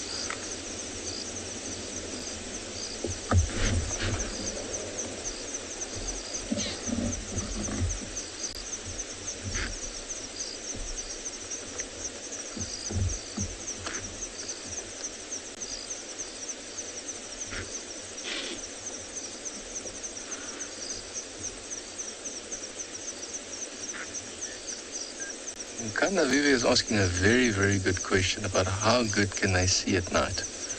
Now, I'm actually not 100% sure, and I don't know if any studies has been done. Now, I do believe that they have got some form of vision at night, because otherwise they wouldn't be able to move around. But I don't think that it's anything close to, for instance, a leopard or a lion's night vision. Would be interesting to know actually how good it is. Like I said, not 100% sure, but I would definitely bet that it's better than ours.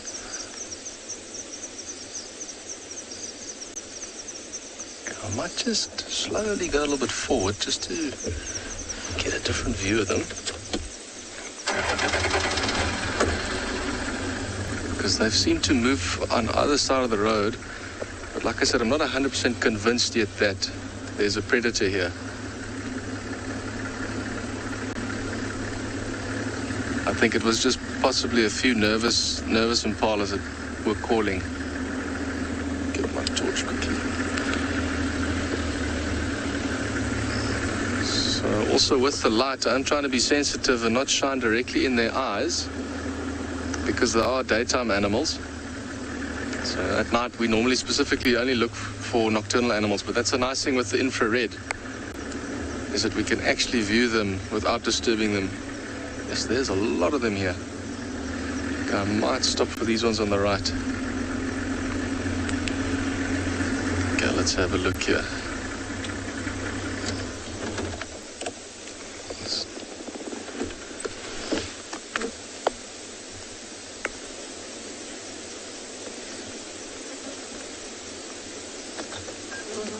Okay, so Leslie is asking if there's a leader within these impala. And short answer would be yes, in the sense that there is a dominant male that would be in charge of a group like this, and he'll protect them against other males that try and take over the harem, and you'll find that potentially he might decide where the group will go. So I guess you could probably call that a leader. But yes, there is a male, a dominant ram that would be in charge of a group like that. And then you've got different herds of impala, of course. You know, you've got these bachelor groups where in that group, I would imagine it's pretty much every impala for himself, really. But I think what we have here is actually one big herd, because I saw mainly females and a few males off to the side. So somewhere within that group there will be one dominant ram, and he'll be in charge. It looks like most of them have actually run off now. All right, but apart from that, I actually got some very, very big news to share with you. It is official. We have got new lion cubs on Ngala. Just when we left the rest of the pride and we were headed further down the river, in a section, unfortunately, where we had a very unstable signal, we had a brief glimpse of one of the new lionesses, well, one of the lionesses carrying a brand new cub in her mouth. So it was very, very brief. It was probably about only for 20 to 30 seconds. We watched her. It was quite dark. So I had to look with binoculars in low light and then just watched her moving up into the bank of the river. But it is official. At least one little one we saw, it is a tawny cub, so we don't know if she has other ones. We don't know if there's any new white ones. But just wanted to share with you that it is official, and we are very happy that it is exactly where we expected it to be. So hopefully in the next few days, few weeks, few months, we'll be able to show you some new cubs. Of course, with those ones being very new at a den site, we have to be extra sensitive. We're not going to disturb the site. If at any stage those little ones are in the river next to where we're able to drive and we can view them from the road or from the two-track, then we'll be able to see them. But we won't go and disturb or try and find exactly where that den site is. We just need to be very, very sensitive, but very exciting. Right, well, we're going to continue with our drive and see what else we can find nocturnal-wise.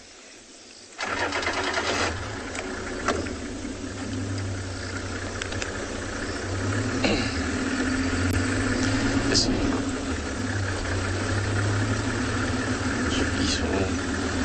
We've just gotten flooded with a bunch of insects that are attracted to the light here. But in the meantime, we are just going to be seeing maybe if we can't find a chameleon.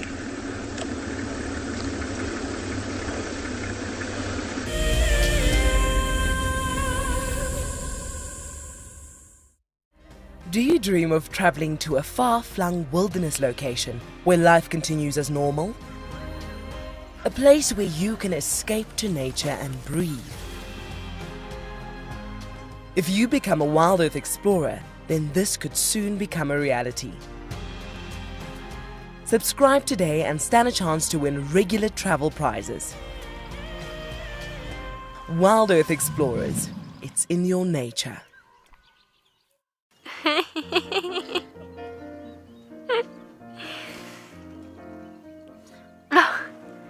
Oh, what are you doing? Are you trying out for the ballet?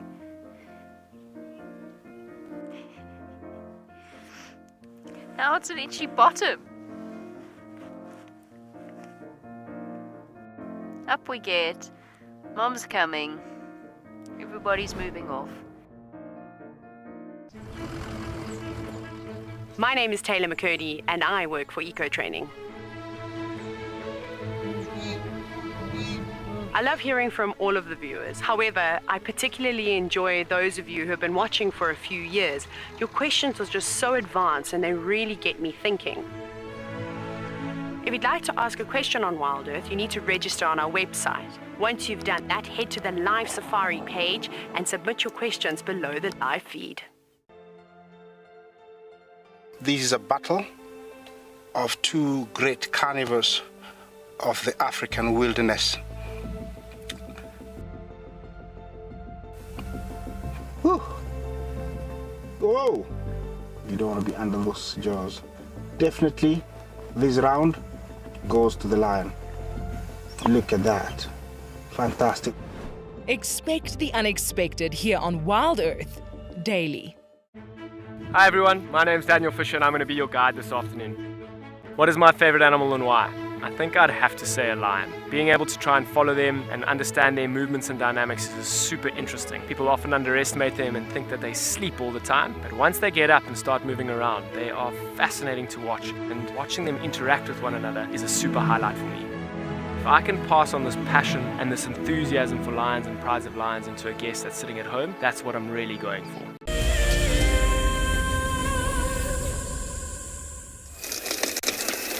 Again, it's not a chameleon, but it's another remarkable animal here on this apple leaf.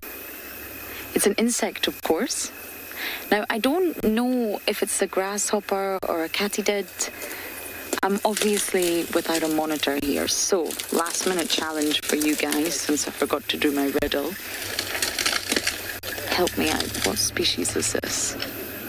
I don't even know how I spotted it, to be perfectly honest, but it looks huge. I can see these elongated hind legs, but they're not as thick as what a grasshopper would be. The reason grasshoppers' hind legs are completely out of proportion is because they've got special muscles inside which allow it to spring into the air. and they can spring far. They say if a human sort of had the same anatomy, we would be able to spring the length of a football field. So you can just imagine how far a grasshopper can spring. But these hind legs look... Oh. They die. Oh my goodness, everyone. It's okay, let's go to infrared. We're going to go into infrared because Lauren's spotlight has died.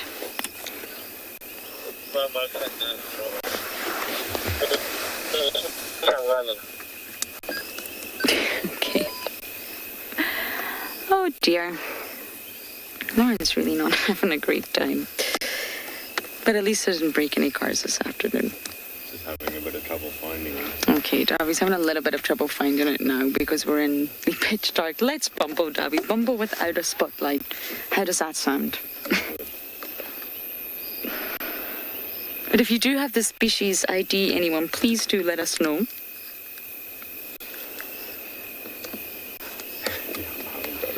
You found it, no? Darby's trying his best to.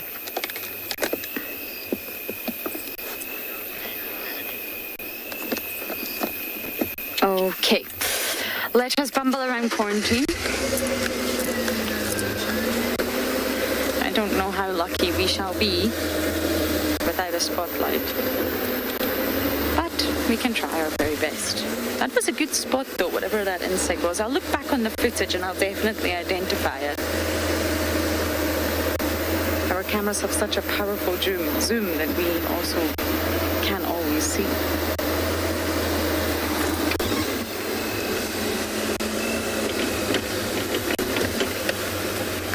But quarantine really is not a bad place to end the drive, that's for sure.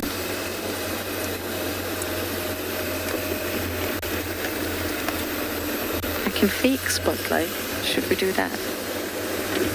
It's a very unique skill to be able to spotlight.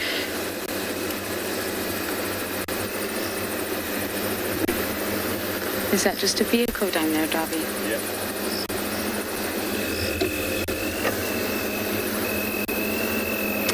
Oh, you're all very sad that I didn't finish my riddle. I am also sad.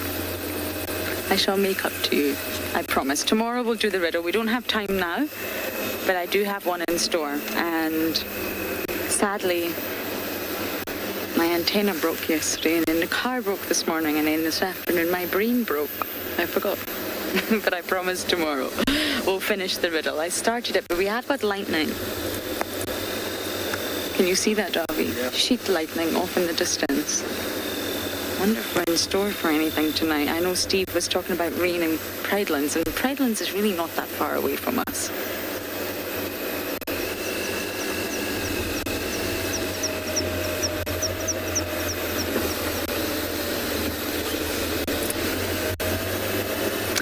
Catty did. I thought so. Okay, there we go. Catty did. Perfect. I think there's the true leaf Catty did. There's the... Well, it looks like a leaf, and it blends in perfectly to that apple leaf. Thank you, everyone. I will look back on the footage, I promise. I thought it was that. I originally thought grasshopper. You also get grasshoppers that look like leaves, but those hind legs were not grasshopper legs, were they? They were fabulous legs, but not grasshopper legs. Catty did. Okay, nice spot. Well done, Darby. Now, the reason I am driving at a snail's pace is because everything is so thick right now. We have lots of elephants on quarantine. And I really don't have my spotlight, so it's always just better to drive really, really slowly. You don't want to bump into an elephant at night time, where the elephant gets a fright and you get a fright. That's the last thing you want to do.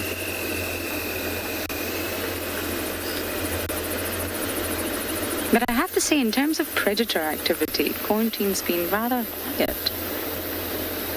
It's a really productive area, and we go through periods where quarantine is pumping, shall we say. Are we allowed to use that word, pumping, with predator activity? But not so much lately.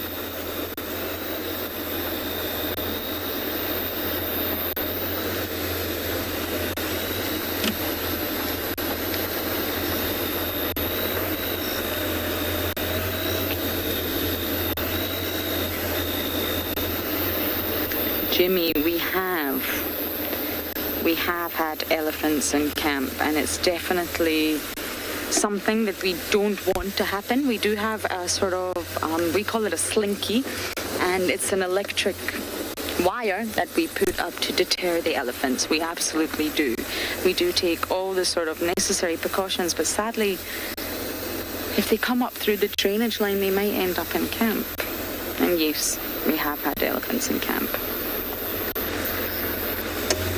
They do make a mess, that's for sure. But we've got a resident in Yala, I will take a video for you, who has just taken to just lounging around in the heart of our camp next to where we eat dinner. He was just there this afternoon, just chilling, lying on the ground, just sleeping.